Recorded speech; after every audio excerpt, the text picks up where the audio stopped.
നമുക്ക് മനസ്സിന് ധൈര്യം കിട്ടുവാനും അനേകരെ ക്രിസ്തുവിലേക്ക് കൊണ്ടുവരുവാനും നമ്മൾ സൂക്ഷിക്കേണ്ട പ്രധാനപ്പെട്ട 2 ഘടകങ്ങളുണ്ട്. ഒന്ന്, trust in the Lord. 2, delight in the Lord. ദൈവത്തിൽ ആശ്രയിക്കണം, ദൈവത്തിൽ ആനന്ദിക്കണം. എന്താ ദൈവാശ്രയം? നമ്മൾ ഈ വാക്ക് ധാരാളം കേട്ടിട്ടുണ്ട്. ഞാൻ ചോദിക്കട്ടെ, പണ്ടൊക്കെ നമ്മുടെയൊക്കെ ഭവനത്തിൽ എത്ര മക്കളുണ്ട്?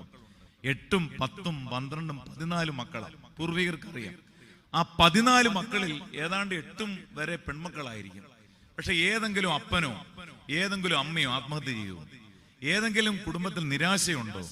ഏതെങ്കിലും വീട് 2 നിലയുണ്ടോ? ഏതെങ്കിലും വീട്ടിൽ വാഹനങ്ങളുണ്ടോ? ഒന്നുമില്ല. പക്ഷെ എങ്കിൽ പോലും ആ ഭവനത്തിൽ ഉണ്ടാകുന്ന ആത്മീയ ആശ്രയം, അതിനെ കണക്ട് ചെയ്യുന്ന മറ്റൊരു കാര്യമാണ് ഡിലൈറ്റ് ഇൻ ദി ലോർഡ്. ദൈവത്തിൽ നിങ്ങൾ ആനന്ദം കണ്ടെത്തണം. നമ്മുടെ വിവാഹ കൂദാശയുടെ ആദ്യത്തെ വരി കേട്ടിട്ടില്ലേ? ഞങ്ങളുടെ സന്തോഷത്തിന്റെ ആരംഭവും ആനന്ദത്തിന്റെ പൂർത്തീകരണവും നിന്നോട് നീ മുഖാന്തരം ഉണ്ടാകുവാൻ തക്കോണം അക്ഷയമായ സൗഭാഗ്യങ്ങൾക്ക് ഞങ്ങളെ നീ യോഗ്യരാക്കണമേ. സഹോദരങ്ങളെ, നമ്മുടെ ജീവിതത്തിൽ ഓർക്കുക, ഞാൻ ആദ്യത്തെ ആശയം പറഞ്ഞത് കോൾ ടു ബി യുണൈറ്റഡ്.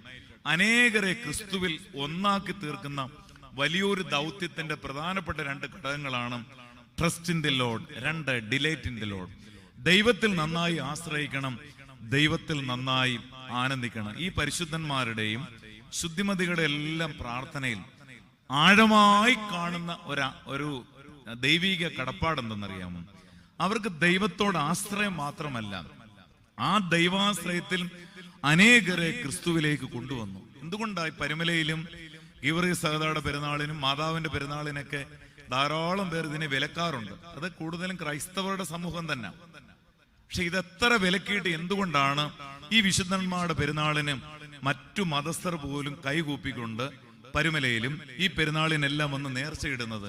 കാരണം ഈ കാണിച്ചു തന്ന വലിയൊരു സാക്ഷ്യമുണ്ട്. ആ സാക്ഷ്യം ദൈവാശ്രയവും അതുപോലെ തന്നെ ദൈവത്തിൽ ആനന്ദം കണ്ടെത്തുക. അതിന് മറ്റൊരു വാക്യം കൂടിയുണ്ട്. ഇയ്യോബിന്റെ പുസ്തകം 8-ാം അധ്യായത്തിന്റെ 5, 6, 7 വാക്യങ്ങൾ പറയുന്നുണ്ട്. നീ ദൈവത്തെ ശ്രദ്ധയോടെ അന്വേഷിക്കുകയും സർവശക്തനോട് അപേക്ഷിക്കുകയും ചെയ്യുമ്പോൾ നീ നിർമ്മലനും നേരുള്ളവനുമാണെങ്കിൽ അവനിപ്പോൾ നിന്റെ അടുക്കലേക്ക് ഉണർന്നു വരും. നിന്റെ നീതിയുള്ള വാസസ്ഥലത്തെ യഥാസ്ഥാനമാക്കും. നിന്റെ പൂർവസ്ഥിതി ലഘുവായിരിക്കും, നിന്റെ അന്ത്യസ്ഥിതി അതിമഹത്തായിരിക്കും. ആദ്യത്തെ ആശയത്തിൽ നിങ്ങൾ ഈ വാക്യം കൂടി മറക്കരുത്. നീ ദൈവത്തെ ശ്രദ്ധയോടെ അന്വേഷിക്കണം. ദൈവമക്കളെ, നമ്മുടെ ജീവിതത്തിൽ ഈ പരിശുദ്ധന്മാരുടെ പെരുന്നാൾ നമുക്ക് തരുന്ന വലിയൊരു ഉൾക്കാഴ്ചയാണ്. ദൈവത്തെ അന്വേഷിച്ചാൽ പോരാ, ശ്രദ്ധയോടെ അന്വേഷിക്കണം. ഈ വിശുദ്ധന്മാരുടെ എല്ലാം ജീവിതത്തിൽ കാണിച്ചു തന്ന വലിയൊരു മഹത്വമാണ്. ബാല്യത്തിൽ തന്നെ ദൈവത്തിന് വേണ്ടി സ്വയം അർപ്പിച്ചവന് ഈ ജനനം മുതൽ മരണം വരെയും പള്ളിയോടും ദൈവത്തോടും തിരുവചനത്തോടും അടുത്തിട്ട് പറയാം, നീ ദൈവത്തെ ശ്രദ്ധയോടെ അന്വേഷിക്കുകയും പിന്നെ പറയുന്നുണ്ട് സർവശക്തനോട് അപേക്ഷിക്കുകയും ചെയ്യുമ്പോൾ നീ നിർമ്മലനായിരിക്കണം. 2, നീ നേരുള്ളവനായിരിക്കണം. നീ നിർമ്മലനായിരിക്കണം, നേരുള്ളവനായിരിക്കണം. ഞാൻ ചോദിക്കാം, നമ്മളിൽ എത്ര പേർക്ക് ദൈവമായിട്ടുള്ള ഒരു കോൺസെൻട്രേഷൻ ഉണ്ട്? ഞാൻ കേരളത്തിന് പുറത്തൊക്കെ പള്ളിയിൽ പോകുമ്പോൾ എനിക്ക് വളരെ അതിശയമായിട്ട് തോന്നിയതാ, പ്രഭാത നമസ്കാരം തുടങ്ങുന്ന സമയത്ത് തന്നെ പള്ളി നിറഞ്ഞിരിക്കും. ഇവിടെ വന്നപ്പോഴും എനിക്ക് സന്തോഷം തോന്നി. സന്ധ്യാനമസ്കാര സമയത്ത് ഒരു 70% പേരും പള്ളിയിൽ വന്നെന്ന് തോന്നുന്നു. പക്ഷെ നമ്മൾക്ക് ഈ ഒരു പവർ കിട്ടിക്കഴിഞ്ഞാൽ നമ്മൾ ഒരിക്കലും നമ്മുടെ കഴുത്ത് വെട്ടി മാറ്റിയാലും ഈ നമസ്കാരങ്ങളും ആരാധനകളും അലക്ഷ്യമായിട്ട് വരത്തില്ല. ഇവിടെ പറയാം, നീ ദൈവത്തെ ശ്രദ്ധയോടെ അന്വേഷിക്കുകയും. ഇത് ഞാൻ പെട്ടെന്ന് മനസ്സിലാക്കാൻ ഒരു കാര്യം പറയാം. ഞാൻ 13 പള്ളിയിലിരുന്നു. ആ 13 പള്ളിയിൽ 7ാമതിരുന്നൊരു പള്ളിയുണ്ട്. പള്ളിയുടെ പേര് ഞാൻ പറയുന്നില്ല. 10,900 വീടുള്ള ഒരു പള്ളിയാണ്. അവിടെ ദുഃഖവെള്ളിയാഴ്ച ഏതാണ്ട് 45-55 വയസ്സിനകത്തുള്ള ഒരു 10-12 പേരുടെ ഒരു ഗാങ് ഉണ്ട്. ഇവര് രാവിലെ 7 മണിക്ക് പള്ളിക്കകത്ത് കയറിയാൽ വൈകിട്ട് 3:30-4 മണിക്ക് തീരുന്നത് വരെ അവര് ഇടം വലം മാറില്ല. അവരെല്ലാം ഡയബറ്റിക്കും മറ്റ് അസുഖങ്ങളും ഉള്ളവരാ. പക്ഷെ അവര് പറഞ്ഞ് ഞാൻ കേട്ടിട്ടുണ്ട്, അച്ഛാ, ഞങ്ങൾ ദുഃഖവെള്ളിയാഴ്ച ആദ്യം കുടിക്കുന്ന വെള്ളം ചുർക്കാവെള്ളമാണ്. അതുപോലെ തന്നെ അതിൽ 4 പേർ കുടുംബമായിട്ട് രാവിലെ 7 മണിക്ക് അച്ഛൻ തുയോബയ്ക്ക് കയറുന്ന നമസ്കാരം തുടങ്ങുന്ന സമയത്ത് തന്നെ പള്ളിയിൽ വരാറുണ്ട്. ഇവരെ കണ്ടിട്ടാണ് ഞാൻ നോക്കിയിട്ട് ഞങ്ങളെക്കാൾ കൂടുതൽ മറ്റുള്ളവർ ദൈവത്തിങ്കിലേക്ക് കൂടുതൽ വരുന്നത്. ദൈവമക്കളെ, പള്ളി നമ്മൾ മുഖേന മറ്റുള്ളവരെ പള്ളിയിലേക്ക് അടുപ്പിക്കണം. നമ്മൾ മുഖേന ആരും പള്ളിയോട് അകന്നു പോകരുത്. അതാ ഞാൻ പറഞ്ഞത്, കോൾ ടു ബി യുണൈറ്റഡ്. ഞാൻ ആദ്യം ഇരുന്ന പള്ളിയിൽ ഞാൻ ചെന്ന് 2 ആഴ്ച കഴിഞ്ഞപ്പം അവിടെ ഒരു സാധാരണ മനുഷ്യൻ മരിച്ചു. എനിക്ക് തോന്നുന്നു ഒരു 10,000 പേരോളം ഈ 3 ദിവസത്തിനുള്ളിൽ വന്നു. അതിലൊരു 20 മുതൽ 60 വയസ്സിനുള്ളിലുള്ള ധാരാളം പേര് പറഞ്ഞത് ഏതാണ്ട് 17 പേരുടെ മദ്യപാനം അദ്ദേഹം മാറ്റി. ഒരച്ഛനല്ല, സുവിശേഷകനല്ല, സാധാരണ മനുഷ്യൻ. ആ നിലവിളി ഞാൻ ഇപ്പോഴും മറന്നിട്ടില്ല. വലിയ വീടല്ല, വലിയ പഠിത്തമില്ല. എന്താ കാര്യം എന്ന് പറയുന്നത്? ദൈവവുമായിട്ടുള്ള ഒരു ബന്ധം. ഒരു ബൈപ്പാസ് സർജറിയോടുകൂടി പറ്റിപ്പോയതാണ് അദ്ദേഹം 62 വയസ്സിൽ ലോകത്തോടെ യാത്ര പറഞ്ഞു. ഞാനിത് ചിന്തിക്കാറുണ്ട്. ദൈവമക്കളെ, നമുക്ക് പള്ളിയിൽ വന്നും പലതരത്തിൽ നമുക്ക് വിളങ്ങാം. നമ്മുടെ ഡ്രസ്സ് കാണിച്ച്, നമ്മുടെ വാഹനം കാണിച്ച്, നമ്മുടെ സ്വർണം കാണിച്ച്, നമ്മുടെ സംസാരം, നമ്മുടെ കുടുംബ മഹിമ, ഒരു പരിധി വരെ ഇതൊക്കെ കാണിക്കാനാണ് പലരും പള്ളിയിൽ വരുന്നത്. ഞാൻ പറയട്ടെ, ഇതെല്ലാം അബദ്ധമാണ്, ഇതെല്ലാം അറിവില്ലായ്മയാണ്. ഞാൻ പണ്ടും ഏത് പള്ളിയിലും മറന്നുപോകാതെ പറയുന്ന ഔഗേൻ ബാബ തിന്മയുടെ ഒരു കൊട്ടേഷൻ ഉണ്ട്. മക്കളെ, പള്ളിയിലെ പണം എടുത്ത് വീട്ടിലെ പണത്തിന്റെ കൂടെ ഇട്ടാൽ വീട്ടിലെ പണം വെന്തുപോകും. പള്ളിയിലെ സമയമെടുത്ത് വീട്ടിലെ സമയത്തിന്റെ കൂടെ ഇട്ടാൽ വീട്ടിലെ സമയം വെന്തുപോകും. കൗമ തെറ്റിച്ചാൽ പിശാച് ചുറ്റിക്കും. എനിക്ക് മുമ്പേ ആരും പള്ളിയിൽ വരരുത്, എന്നെ ആരും ശ്രദ്ധിക്കരുത്. ഈ 5 വരി നിങ്ങൾ മറക്കരുത്. എന്റെ പ്രസംഗം മറന്നാലും നിങ്ങൾ ഈ വരി മറക്കരുത്. പള്ളിയിലെ പണം എടുത്ത് വീട്ടിലെ പണത്തിന്റെ കൂടെ ഇട്ടാൽ വീട്ടിലെ പണം വെന്തുപോകും. അതിന്റെ അർത്ഥം ഓഫീസിലെ പണമല്ല, നമ്മുടെ കയ്യിൽ വരുന്ന ഓരോ പണത്തിനും കൃത്യമായി പള്ളിക്ക് ദശാംശം കൊടുക്കണം. പള്ളിയിലെ സമയമെടുത്ത് വീട്ടിലെ സമയത്തിന്റെ കൂടെ ഇട്ടാൽ വീട്ടിലെ സമയം വെന്തുപോകും. 3, കൗമ തെറ്റിച്ചാൽ പിശാച് ചുറ്റിക്കും. നമ്മുടെ ഏറ്റവും വലിയൊരു പ്രയറാണ് കൗമ നമസ്കാരം. ഇതിന്റെ പവർ പലർക്കും അറിയാം. നമുക്ക് ഏറ്റവും ഇഷ്ടവേദ കുറെ വാചിക പ്രാർത്ഥനയാണ്. നമ്മുടെ ആരാധനയിൽ ഒരുപാട് മനപ്രാർത്ഥനയില്ല. നിങ്ങൾ പരീക്ഷിച്ച് നോക്കിക്കും. ഈ പലരും പറയാറുണ്ട് ഇവിടെ സ്തുതിയും സ്തോത്രവും ഇല്ലെന്ന്. ഈ കൗമ ചൊല്ലും നോക്ക്, 19 സ്തുതിയുണ്ട്. പിതാവിനും പുത്രനും പരിശുദ്ധ റൂഹായിക്കും സ്തുതി തന്റെ സ്തുതികളാൽ. ദൈവമേ നീ പരിശുദ്ധൻ. ഇതെല്ലാം സ്തുതിയാ. നിങ്ങൾ ഏത് ടെൻഷൻ അടിക്കുമ്പോൾ കൗമ ചൊല്ലി നോക്ക്. അതുകൊണ്ട് ആ പിതാക്കന്മാർ പറയുന്ന, മക്കളെ, കൗമ തെറ്റിച്ചാൽ പിശാചു ചുറ്റിക്കും. പിന്നെ പറയുന്നുണ്ട്, എനിക്ക് മുമ്പേ ആരും പള്ളിയിൽ വരരുത്, എന്നെ ആരും ശ്രദ്ധിക്കരുത്. ബോംബെയിലെ വസായ് എന്ന സ്ഥലത്ത് ഞാനൊരു 13 വർഷം മുമ്പ് ഒരു കഷ്ടാനുവാഴ്ച നടത്താൻ പോയി. ഹോശാന മുതൽ ഉയർപ്പ് വരെ നമുക്കറിയാം, ഇപ്പം കഴിഞ്ഞതല്ലേ ഉള്ളൂ.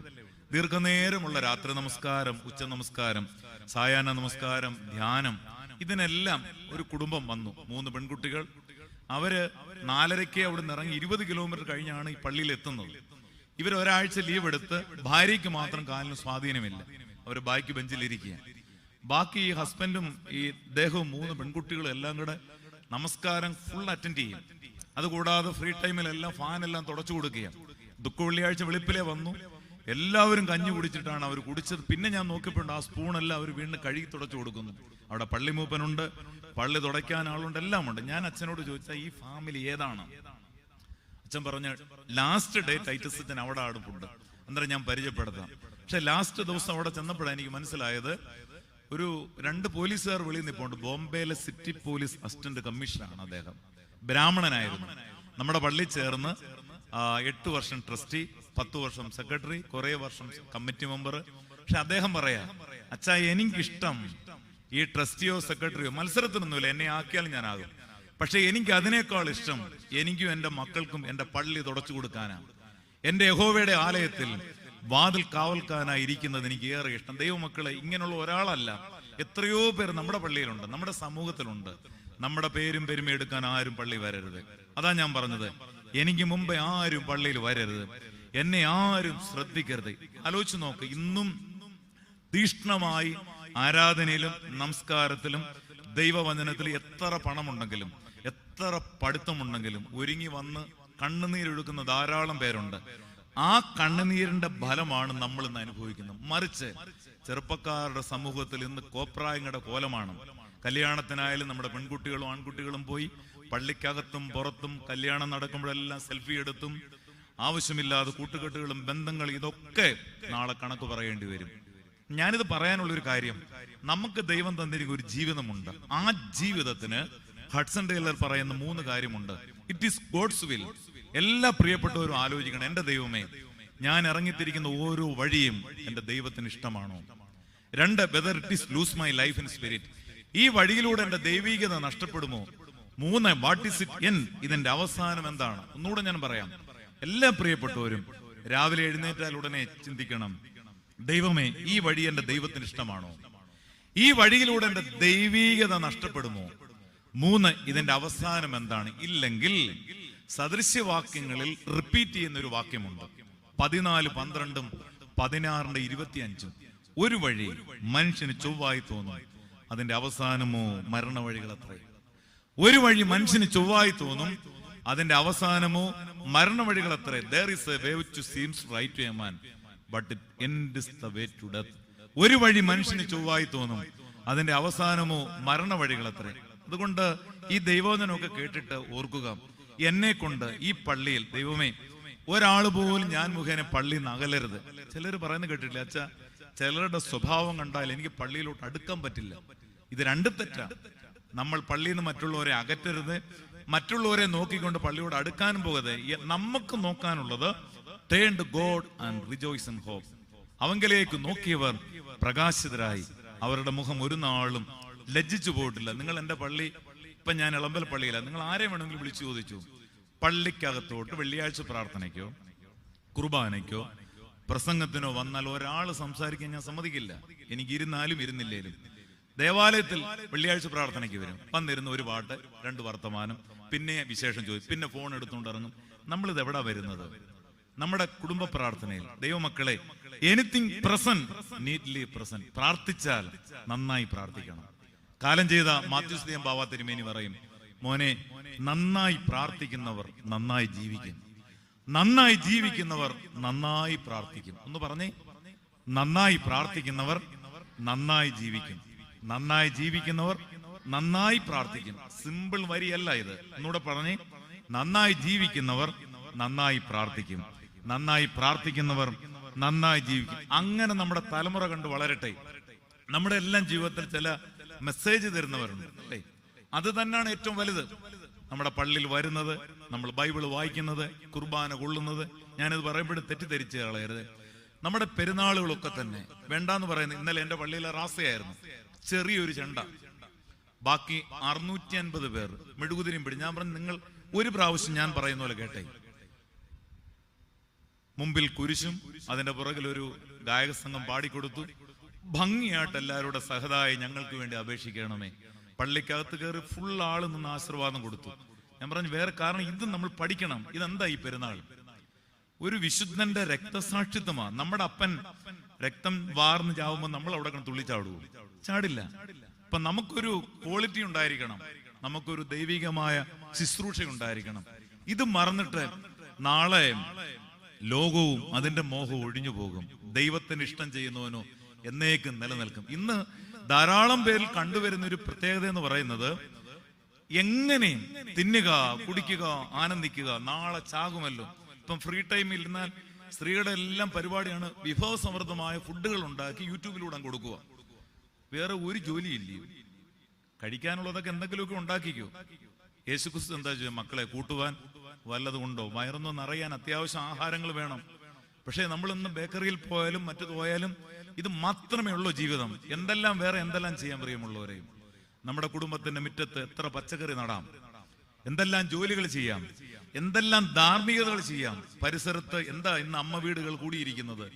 പല ഭവനത്തിലും അമ്മയപ്പന്മാർ കടന്ന് കണ്ണുനീര് കുടിക്കുന്നതിന്റെയാണ് ഈ തലമുറ കടന്ന് അനുഭവിക്കുന്നത്. നിനക്ക് നന്മ വരാൻ, നീ ഭൂമിയിൽ ദീർഘായുസ്സോടിരിപ്പാൻ നിന്റെ അപ്പനെയും അമ്മയും ബഹുമാനിക്കണം. അതിന്റെ ഓപ്പോസിറ്റ് പറഞ്ഞേ, നിനക്ക് നന്മ വരണ്ടായെങ്കിൽ, നീ ഭൂമിയിൽ ദീർഘായുസ്സോടിരിക്കണ്ടായെങ്കിൽ നിന്റെ അപ്പനെയും അമ്മയും ബഹുമാനിക്കണ്ട. അതുകൊണ്ട് ദൈവം തന്ന ജീവിതം ഏത് പ്രായത്തിൽ ദൈവം വിളിച്ചാലും പേടിക്കരുത്, പൊയ്ക്കോണം, ഒന്നും വിഷമിക്കണ്ട.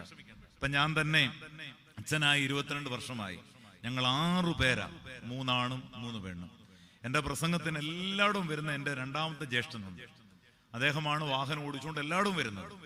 ഈ കഴിഞ്ഞ വർഷം ഇതേ ടൈമിന് തിരുവനന്തപുരത്ത് എനിക്കൊരു ചെറിയ സർജറി. ആ ടൈമിന് ഫുൾ 15 ദിവസം ഈ അച്ചാച്ചനാണ് കൂടെ നിന്നത്.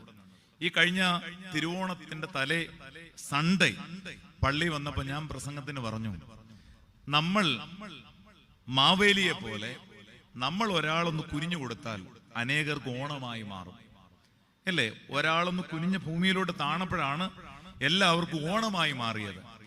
പ്രിയമുള്ളവരെ, ഇത് ഭക്ഷണം കഴിക്കാൻ വന്നപ്പോൾ എൻ്റെ ജ്യേഷ്ഠൻ പറഞ്ഞു, അച്ഛാ നല്ലൊരു ആശയാ പറഞ്ഞു, നമുക്കറിയാവുന്നതാ, പക്ഷെ ഇതെന്റെ ജ്യേഷ്ഠന് വേണ്ടിയാ പറഞ്ഞതെന്ന് ഞാൻ അറിഞ്ഞില്ല. അത് കഴിഞ്ഞ് 4 ദിവസം കഴിഞ്ഞപ്പോൾ ശനിയാഴ്ചയാണ് ഈ തിരുവോണ പ്രാവശ്യം. രാവിലെ ഇലയം വെട്ടിയിട്ടിട്ട് കൊട്ടാരക്കര ടൗണിൽ ഒരു ഡ്രസ്സ് എടുക്കാൻ വന്നതാ. എന്നെയും വിളിച്ചുകൊണ്ട് ഉണ്ണാൻ പാൻ. ഞാൻ കാത്തിരുന്നപ്പോൾ വരുന്ന കോളുകൾ 10-12 കോളുകളാണ് എൻ്റെ ഫോണിലോട്ട് വരുന്നത്. അച്ഛൻ എവിടാ? ഞാൻ പറഞ്ഞു വീട്ടില. പെട്ടെന്ന് ഹോസ്പിറ്റലിലൂടെ ചെന്നപ്പോഴുണ്ട് ഇലവെട്ടി എന്നെ ഫുഡിന് വിളിക്കാൻ വന്ന ജ്യേഷ്ഠനും മൃതശരീരമായി ഇവിടെ കിടപ്പുണ്ട്. പ്രിയമുള്ളവരെ, 57 വയസ്സേ ഉള്ളൂ. അടുത്തിടയ്ക്ക് ഞാൻ ആ ഡയറി എടുത്തൊന്ന് നോക്കിയപ്പം 503 രോഗികളെ തിരുവനന്തപുരത്ത് വിവിധ ഹോസ്പിറ്റലിൽ കൊണ്ടുപോയി കഴിഞ്ഞ 24 വർഷമായി ട്രീറ്റ് ചെയ്തുകൊണ്ട് വന്നതാണ്. ഞാനൊരു 50 പേരെ കൊണ്ടുപോയിട്ടില്ല. വലിയ പഠിത്തമൊന്നുമില്ല, അത്യാവശ്യം പ്രീ ഡിഗ്രി വരെ പഠിച്ചിട്ടുള്ളൂ. പക്ഷെ എങ്ങനെ പോയെന്ന് എനിക്ക് പോലും അറിയില്ല. ഒരു അസുഖമില്ല, പെട്ടെന്ന് ഒരു അറ്റാക്ക് വന്നതാണ്. ഇതാണ് മനുഷ്യന്റെ ജീവിതം. പക്ഷെ ഒരു കാര്യം എനിക്കറിയാം, കൊറോണ കൂടിയിരുന്ന അവസരമാണ്. അവിടെ അന്ന് ടിഷ്യൂ പേപ്പർ ഇട്ട് അന്ത്യചുംബനം കൊടുത്തപ്പോൾ ഒരു വ്യക്തി പോലും ടിഷ്യൂ പേപ്പറിന്റെ മുകളിലല്ല ചുംബനം കൊടുത്തത്. ഹൈന്ദവ സ്ത്രീകൾ ഉൾപ്പെടെ വാവിട്ട് നിലവിളിച്ച് അച്ഛന്മാരെത്ര വിലക്കിയിട്ടും പോലീസുകാരെത്ര വന്നിട്ടും ആ ആൾക്കൂട്ടം ആരും ഇവിടുന്ന് മാറിപ്പോയില്ല. ഞാൻ ആലോചിക്കുക, ദൈവസ്ഥാനത്തിലേക്ക് മറ്റുള്ളവരെ കൊണ്ടുവരാൻ നമുക്ക് എന്തെല്ലാം വേ ഓഫ് ലൈഫ് ഉണ്ട്. പ്രാർത്ഥിച്ചും പഠിപ്പിച്ചും ശുശ്രൂഷിച്ചും സ്നേഹിച്ചും കരുതിയും. മറിച്ച് ഞാനും ഭാര്യയും മക്കളും കൂടെ മതിൽ കെട്ടി പട്ടിയെ വളർത്തി ആർക്കോടും സ്നേഹമില്ലാതെ എന്തിനിങ്ങനെ ജീവിക്കുന്നു? നമ്മളാരും മാലാഖമാരല്ല, മാലാഖമാർക്ക് ശരീരമില്ല. നമ്മളാരും മൃഗങ്ങളല്ല, മൃഗങ്ങൾക്ക് ആത്മാവില്ല.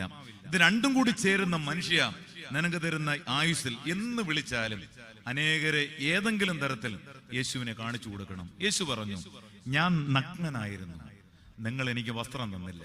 ഞാൻ രോഗിയായിരുന്നു, നിങ്ങൾ എനിക്ക് വന്ന് ശുശ്രൂഷിച്ചില്ല.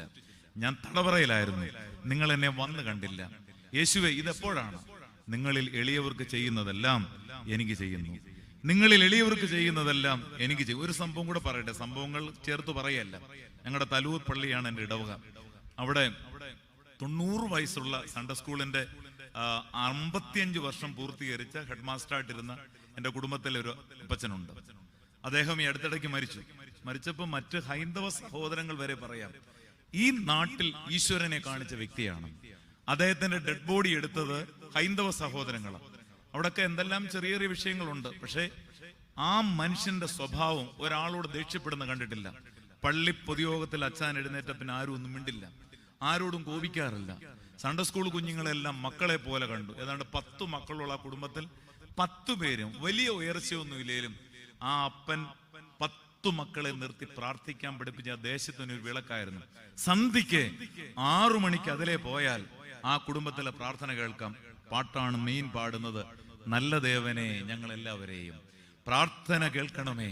രാവിലെ അതിരാവിലെ തിരുസനെ ദൈവമക്കളെ, ആ പരിസരത്തൂടെ പോകുന്നവർക്ക് മുഴുവൻ ആ ഒരു ദൈവിക അനുഭവം കിട്ടുമായിരുന്നു.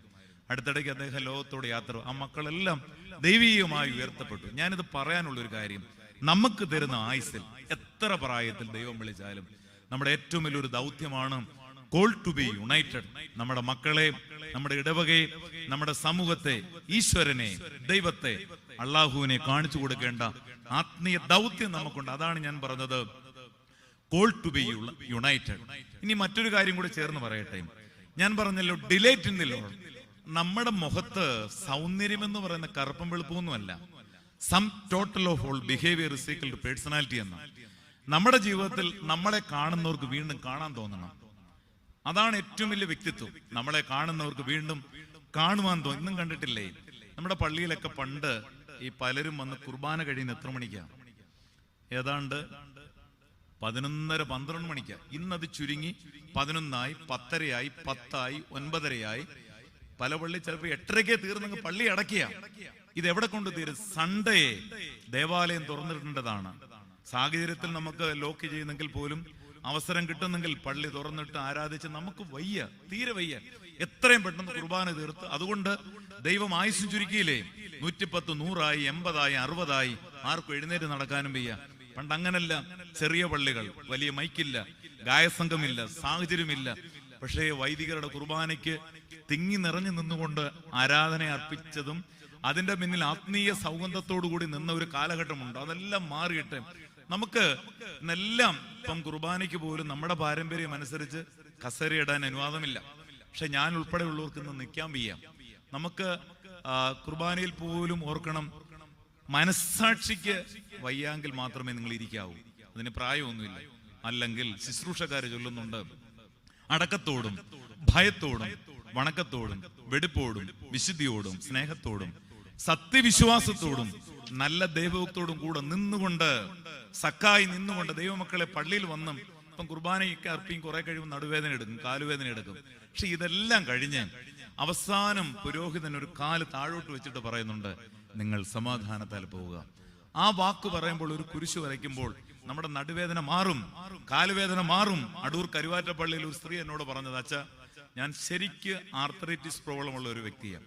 വലിയ നോയമ്പിൽ 40 കുമ്പിടുമ്പോഴും പള്ളിയിൽ കുർബാനയ്ക്ക് പോയി നിൽക്കുമ്പോഴാണ് എന്റെ മരുന്നിന്റെ ഇരട്ടി എന്റെ ശരീരത്തിൽ പരിശുദ്ധ റൂഹ കടന്നു വരുന്നത്.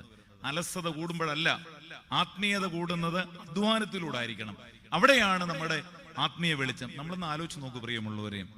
ഇപ്പം ഞാൻ OBBSന്റെ ചുമതലയില് ഞാൻ ഈ ചിന്താവിഷയം ആലോചിക്കുക. എന്താ ഈ വർഷത്തെ കുഞ്ഞുങ്ങളുടെ ചിന്താവിഷയം? യേശു സൗഖ്യമാക്കുന്നു. അതിന് കഴുത്തിൽ യേശുവിന്റെ പടം ഇട്ടിട്ടുണ്ട്.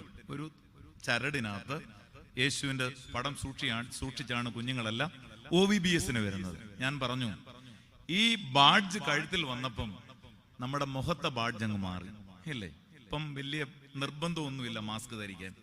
കഴുത്തിൽ യേശു ഹീറോ ആയിട്ട് വന്നപ്പം നമ്മുടെ മുഖത്തുനിന്ന് മാസ്ക് മാറ്റി. യേശു നമ്മുടെ കൂടെ ഇല്ലാത്തതാണ് നമ്മുടെ ആത്മീയ പവർ കുറയാനുള്ള മെയിൻ കാരണം. ഞാൻ യഹോവയെ എല്ലാ കാലത്തും വാഴ്ത്തും, അവന്റെ സ്തുതി എപ്പോഴും എന്റെ നാവിന്മേലിരിക്കും. ഞാൻ ആലോചിക്കുക, എന്താ ഈ ഇത്രയും വൃത്തിയായിട്ട് ഒരു സാധനം വേറെ ഉണ്ടോ? ഒരാളെ കണ്ട തിരിച്ചറിയാൻ നോക്കും. പലരും പലരെ നോക്കുന്ന കണ്ടാ തോന്നും ഏതാണ്ട് 5 ലക്ഷം രൂപ കൊടുക്കാനുള്ളതുപോലെ. ഇപ്പൊ അച്ഛന്മാർ തന്നെ റോഡിൽ കൂടെ പോകുന്ന കണ്ട് പ്രസാദിച്ചനാന്ന് അറിയാൻ നോക്കത്തില്ല, പിന്നെ കയ്യ കാണിച്ചങ്ങ് പോവുക. എന്താ കാര്യം? നമുക്ക് പണ്ട് 2 മുഖമേ ഉള്ളൂ. ചിരിച്ചാൽ ചിരിക്കുന്ന മുഖം, ദേഷ്യപ്പെട്ടാൽ ദേഷ്യപ്പെടുന്ന മുഖം, അല്ലെ കരഞ്ഞാൽ കരയുന്ന മുഖം. ഇന്ന് ഒരു മനുഷ്യനെ വിശ്വസിക്കാവത്തില്ല. ചിരിച്ചാൽ ഉള്ളിൽ എന്തെല്ലാം പാരയടിക്കാമോ അതെല്ലാം ചെയ്തുകൊണ്ടിരിക്കും. ദേഷ്യപ്പെട്ടാൽ എന്തെല്ലാം സ്വഭാവം. ഇത് വളരെ തിരിച്ചറിഞ്ഞിട്ടാണ് ദൈവം പറഞ്ഞ, കുഞ്ഞെ നിന്റെ മുഖമേ റിയൽ അല്ല, നീ അതുകൊണ്ട് ഒരു സാധനം എടുത്ത് അങ്ങ് പൊത്തിക്കൂ, മുഖത്തങ്ങ് വെച്ചു, ആരോടും മിണ്ടിയും വേണ്ട, ആരെയും കാണിയും വേണ്ട, ഇതെല്ലാം കൂടെ. പക്ഷെ ഒരു കാര്യമുണ്ട്, ഈ മാസ്ക് മുഖേന നമ്മുടെ വാ പൊത്തി, പല്ലുപൊത്തി, നാക്കുപൊത്തി, മൂക്കുപൊത്തി, പക്ഷെ കരയാനുള്ള നിന്റെ കണ്ണു പൊത്തിയിട്ടില്ല, റൂഷ്മ വരയ്ക്കാനുള്ള നിന്റെ നെറ്റി മറച്ചിട്ടില്ല, ദൈവിക കൃപകളെ പ്രാപിക്കാനുള്ള നിന്റെ മനസ്സിനെ താഴ്ത്തിയിട്ടില്ല. ഒരിക്കൽ ഈ ചരടെടുത്ത് നമ്മുടെ കാലിൽ കെട്ടും, 2 ചരടെടുത്ത് കയ്യിൽ കെട്ടും, അല്പം പഞ്ഞി എടുത്ത് മൂക്കിൽ വെക്കും. അന്ന് നമ്മുടെ പേര് അതല്ല ഡെഡ് ബോഡി എന്ന. കിട്ടുന്ന അവസരങ്ങൾ ദൈവമക്കളെ ഇന്നു മുതൽ തീരുമാനമെടുക്കണം.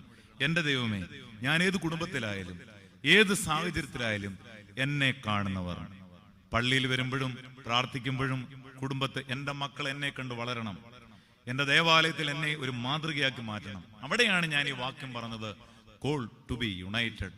നമ്മൾ മറ്റുള്ളവരെ ക്രിസ്തുവിൽ ഒന്നാക്കി തീർക്കണം. രണ്ടാമത്തെ ആശയം, നീഡ് ടു ബി സാങ്ക്ടിഫൈഡ്. ഒന്നാക്കാൻ വിശുദ്ധീകരിക്കപ്പെടണം. ആദ്യത്തെ പോയിന്റ് എന്താ മക്കളെ ഒന്ന് പറഞ്ഞേ? Call to be united. നല്ല അറിവുള്ള കുഞ്ഞുങ്ങളെ, കുഴപ്പമൊന്നുമില്ല. Call to be united. കുഞ്ഞുങ്ങൾക്ക് ബുദ്ധി ഉണ്ടോ നോക്കട്ടെ. ഞാനിപ്പോ OBSന് പറഞ്ഞു, കുഞ്ഞുങ്ങൾ ഉറങ്ങുന്നോ ഇല്ലയോ എന്ന് അറിയാൻ വേണ്ടി കേട്ടോ. എന്റെ കൂടെ ഒന്ന് പറഞ്ഞേ, യേശു എന്റെ രക്ഷകൻ. പറഞ്ഞേ, ഒരുമിച്ച് പറഞ്ഞേ മക്കളെ, യേശു എന്റെ രക്ഷകൻ. ഒരുമിച്ച് പറഞ്ഞേ, വാക്കിലേ ഉള്ളൂ. ഒരുമിച്ച് പറഞ്ഞേ, അല്ല ഞാൻ പറയുന്ന അതുപോലെ അങ്ങ് പറയണം. യേശു എന്റെ രക്ഷകൻ. പറഞ്ഞേ, വാക്കിലേ ഉള്ളൂ, പ്രവൃത്തിയിലില്ല. ഇല്ലയോ? തിരിച്ചു പറയാം, ഉണ്ടെന്ന് പറയണം. ഞാൻ തെറ്റു പറഞ്ഞാലും നിങ്ങൾ ശരി പറയണം. യേശു എന്റെ രക്ഷകൻ. പറഞ്ഞേ, വാക്കിലേ ഉള്ളൂ, പ്രവൃത്തിയിലില്ല. പ്രവൃത്തിയിലുണ്ട്. കൊല ചെയ്യരുത്. പറഞ്ഞേ, വാക്കിലേ ഉള്ളൂ, പ്രവൃത്തിയിലില്ല. പ്രവൃത്തിയിലുണ്ടോ? പ്രവൃത്തിയിലില്ലെന്ന് പറ. അടുത്തത്, പള്ളിയിൽ മുടങ്ങാതെ വരണം. പറഞ്ഞേ, വാക്കിലേ ഉള്ളൂ, പ്രവൃത്തിയിലില്ല. പ്രവൃത്തിയിലുണ്ട്. ഇനി ഒരു കാര്യം തെറ്റാതെ പറയണേ, സത്യം കൃത്യം വൃത്തി. പറഞ്ഞേ, അടി നാനാ കൂളി. നേട്ടെ, തെറ്റാതൊന്ന് പറഞ്ഞേ, സത്യം കൃത്യം വൃത്തി. പറഞ്ഞേ, അടി നന കുളി പറഞ്ഞാട്ടെ, എന്റെ ജീവിതത്തിലില്ല. അതാ ഇനി വരെ തെറ്റിക്കാനൊക്കത്തില്ല. അതുകൊണ്ടാണ് കർത്താവ് പറഞ്ഞത്, നിങ്ങൾ കേൾക്കുവാൻ വേഗതയും പറയുവാൻ താമസം. ഞാനിപ്പം ചെല്ലുന്ന പള്ളിയിലെല്ലാം കുഞ്ഞുങ്ങളെ കൊണ്ട് പറയിക്കും, മോഷ്ടിക്കരുത്, ഉടനെ മോഷ്ടിക്കരുതെന്ന് പറയും. ഇതെന്റെ വാക്കിലേ ഉള്ളൂ. പിള്ളേർ പറയും വാക്കിലേ ഉള്ളൂ, പ്രവൃത്തിയിലില്ല. ഉടനെ പറയും പ്രവൃത്തിയിലുണ്ട്. തിരുത്തി കൊടുക്കണ്ടായോ? കുഞ്ഞുങ്ങൾക്ക് ഈ ആത്മീയ ബോധം വരുത്തി കൊടുക്കണം. കുടുംബജീവിതത്തിലായാലും ദേവാലയത്തിലായാലും നമുക്കൊരു നല്ല ആത്മീയ അനുഭവങ്ങളെ കിട്ടുവാൻ തൊക്കെ ഇടയാകട്ടെ. പോകട്ടെ, രണ്ടാമത്തെ ആശയം. ആദ്യത്തെ പോയിന്റ് എന്താ? കോൾ ടു ബി യുണൈറ്റഡ്, ഒന്നാക്കാൻ വിളിക്കപ്പെട്ടവരാണ്. രണ്ട്, നീഡ് ടു ബി സാങ്ക്ടിഫൈഡ്, ഒന്നാക്കാൻ വിശുദ്ധീകരിക്കപ്പെടേണ്ടവരാണ്. ദൈവമക്കളെ, എല്ലായിടവും പറയുന്ന ഒന്നാണ്, എന്റെ ഇഷ്ടമോ നിങ്ങളുടെ ശുദ്ധീകരണം അത്രേ. അതെങ്ങനെയാണെന്നറിയാമോ? വലിയ നൊയമ്പിൽ 5 വരികൾ 19 ഭാഗത്ത് ഞങ്ങളുടെ സെദറയിൽ പറയുന്നുണ്ട്. വലിയ നൊയമ്പിൽ 5 വരി 19 ഭാഗത്ത് ഞങ്ങൾ വായിക്കുന്ന സെദറയിൽ പറയുന്നുണ്ട്. നമ്മളെല്ലാം ധരിച്ചിരിക്കുന്ന എന്തുവെന്നറിയാമോ? ഈ വലിയ നൊയമ്പെന്ന് പറയുന്നത്, ഉച്ച വരെ വിശന്നിരിക്കുന്നു, 3 ഇഡ്ഡലി വേണ്ടാന്ന് നോക്കുന്നു, ഉച്ചയ്ക്ക് അത് 5 എണ്ണമായിട്ട് വളിച്ച് സാമ്പാറും കൂട്ടി കഴിക്കുന്നു. ഇതിന്റെ പേര് നോമ്പെന്നല്ല, ഇതിന്റെ പേരാണ് പട്ടിണി. മനസ്സിലായില്ലേ? ഇത് ഭിക്ഷക്കാരും എടുക്കുന്നുണ്ട്, നിയമസഭയിലും എടുക്കുന്നുണ്ട്. നോമ്പെന്ന് പറയുമ്പോൾ പ്രധാനപ്പെട്ട 5 കാര്യങ്ങൾ പറയുന്നു. 1, ന്യായരഹിതമായത് നോക്കാതിരിക്കാൻ പരിപാകതയുള്ള കണ്ണ്, ദൈവവിളി അനുസരിക്കുന്ന കാത്, സുഗന്ധവാസന ശ്വസിക്കുന്ന ഘ്രാണം, ദാനധർമ്മങ്ങൾക്കായി നീട്ടിയിരിക്കുന്ന കയ്യ്, സ്തോത്രങ്ങൾ ആസ്വദിക്കുന്ന വായ. ഒന്നുകൂടെ ഞാൻ പറയാം. ന്യായരഹിതമായത് നോക്കാതിരിക്കാൻ പരിപാകതയുള്ള കണ്ണ്. ദൈവമേ, ഈ നോമ്പിൽ എന്റെ കണ്ണുകൊണ്ട് ആവശ്യമില്ലാത്ത ഒന്നും കാണരുത്. ഇത് പാമ്പാക്കൂടെ പാടുന്നുണ്ടല്ലോ, ഒളിവായി നോക്കിയിടാതെന്റെ കണ്ണുകളെ നീ കാക്കണമേ. ഈ പള്ളിയിലൊക്കെ വരുന്നത് എവിടാ നമുക്ക് എനർജി പോകുന്നതെന്ന് അറിയാമോ? പണ്ടത്തെ അമ്മമാർ പള്ളി പോകുന്ന കണ്ടിട്ടുണ്ടോ? ആരോടും മിണ്ടത്തില്ല, ഇടം വലം നോക്കത്തില്ല. നിങ്ങൾ അങ്ങനെ പള്ളി വന്ന് നോക്കി, ഇത് വരുന്ന വഴിക്ക് വണ്ടിയും നോക്കി, ഓട്ടോയും നോക്കി, ഹായും പറഞ്ഞ് സിനിമാ പോസ്റ്ററും കണ്ട് മൊബൈലും കുത്തി നക്കിയെടുത്ത് കയറി വരുമോ പള്ളിക്കകത്ത്? എന്നിട്ട് ഇവിടെ ചൊല്ലുന്ന എന്താ? ഈ സമയത്ത് നമ്മുടെ ബോധങ്ങളും വിചാരങ്ങളും ഹൃദയങ്ങളും മുകളിൽ പിതാവാം ദൈവത്തിന്റെ വലത്തു ഭാഗത്ത് അവിടെ മിശിഹാ തമ്പുരാൻ എഴുന്നള്ളിയിരിക്കുന്ന മഹോന്നതങ്ങളിലെ ആ സമയത്താണ് ശോശാമ്മ ചിന്നമ്മയെ വിളിക്കാൻ ഇറങ്ങിപ്പോകുന്നത്. പ്രിയമുള്ളവരെ, ചെയ്യരുത്. ന്യായരഹിതമായിരുന്നു ഇവിടെ സംസാരം ദൈവത്തോട് മാത്രം. കേറിയാൽ, കുരിശു വരച്ച് കേറിയാൽ, നോക്കി ഇവിടെ ഒരാടെ മുഖം കാണാൻ പറ്റത്തില്ല. പറ്റൂ? നമ്മുടെ ഓർത്തഡോക്സ് പാരമ്പര്യത്തിന്റെ ഒരു ഗുണമാണ്, ഒരാൾക്ക് ഒരാളുടെ മുഖം കാണാൻ പറ്റില്ല. വൈദികരുടെ പോലും മുഖം കാണാൻ പറ്റില്ല. എവൻഗേലിയം വായിക്കാൻ തന്നെ മുഖം മറച്ചാ വരുന്നത്. കാസാബിലാസ പടിഞ്ഞാറോട്ട് കൊണ്ടൊരു മുഖം മറച്ചാ വരുന്നത്, അല്ലേ? ഇവിടെ ഒരിക്കലും ഒരാളുടെ മുഖം കാണാനുള്ളതല്ല. ഓർക്കണം, ന്യായരഹിതം എന്റെ യഹോവയെ മാത്രമേ കാണാവൂ. അതുകൊണ്ടാണ് ഞാൻ പറയുന്നത്, ഞാൻ തിരുവചനം പറയുന്നത്, ഞാൻ യഹോവയോട് ഒരു കാര്യം അപേക്ഷിച്ചു, അത് തന്നെ ഞാൻ ആഗ്രഹിക്കുന്നു, യഹോവയുടെ മനോഹരത്വം കാണുവാൻ, മന്ദിരത്തിൽ ധ്യാനിപ്പാൻ, എന്റെ ആയുഷ്കാലമൊക്കെ യഹോവയുടെ ആലയത്തിൽ പാർക്കേന്ദ്രം തന്നെ. 1 point, right point, root point, that is God's point. 1 point, right point, root point, that is God's point. ചിലരൊക്കെ പള്ളി വന്ന് നിൽക്കുന്ന കണ്ടാ തോന്നും നമ്മളെ അറിയാതെ ദൈവത്തെങ്കിലേക്ക് കൊണ്ടുപോകും. ഞങ്ങൾക്ക് സെമിനാരിൽ തന്നെ അറിയാം, ഒരെക്കാറമ്മച്ചി ഉണ്ടല്ലേ, അച്ഛനറിയാം. അമ്മച്ചി റാ പോലിരിക്കുക. എന്നിട്ട് 10-90 ഞങ്ങളൊക്കെ തുബ്ദേന്റെ സമയത്ത് ഇരിക്കുമ്പോഴും അമ്മച്ചി ആ പള്ളി നിൽക്കാൻ പറ്റാത്തതുകൊണ്ട് വെളിയിൽ ഇറങ്ങി നിൽക്കത്തേ ഉള്ളൂ. എല്ലാ നമസ്കാരവും കുമ്പിടിയിലും വളരെ സിസ്റ്റമാറ്റിക്കായിട്ട് നടക്കും. ഇടം വലം നോക്കാറില്ല. എന്നാ തേജസ്സാണെന്നറിയാമോ? എന്നാൽ പ്രയാസമില്ലെന്നല്ല. ആ വീട്ടിൽ ഞാൻ ഒരു ദിവസം ചെന്നപ്പോൾ ഒരു മകള് തളർന്ന് നടക്കുന്നു, മറ്റു പല വിഷയങ്ങളുണ്ട്. പക്ഷെ എങ്കിലും പറയാണ്, അച്ഛാ, പള്ളി, ദേവാലയം, ധൂപപ്രാർത്ഥന എത്ര ഞാൻ അവിടെ വരുമ്പോൾ ഞാൻ വേറെ ഒന്നും ശ്രദ്ധിക്കാറില്ല. അതുകൊണ്ടാണ് ഞാൻ പറഞ്ഞത്, ന്യായരഹിതമായത് നോക്കാതിരിക്കാൻ പരിപാകതയുള്ള കണ്ണ്. ഇപ്പോഴും എനിക്കറിയാം എത്രയോ പേരുണ്ട്, എത്ര പണമുണ്ടെങ്കിലും ഫുൾ ടൈം പള്ളി കാണും, എല്ലാ കാര്യങ്ങൾക്കും വൈദികരോടൊപ്പം തന്നെ ചേർന്ന് നിന്ന്. പക്ഷെ മറ്റു ചിലരെ എനിക്കറിയാം, 10 മണിക്ക് കുർബാന തീരും, 9:45 ഒരു കാറ് കൊടുത്തുകൊണ്ട് ഇറങ്ങും. എന്നിട്ട് പറയുന്ന എന്തോന്നറിയുമോ? ഞാൻ പള്ളിയിലോട്ടൊന്ന് കയറിയിട്ട് വരട്ടെ, ഇവിടെ തമ്പുരാ സുഖമില്ലാതെ അവിടെ വന്നു,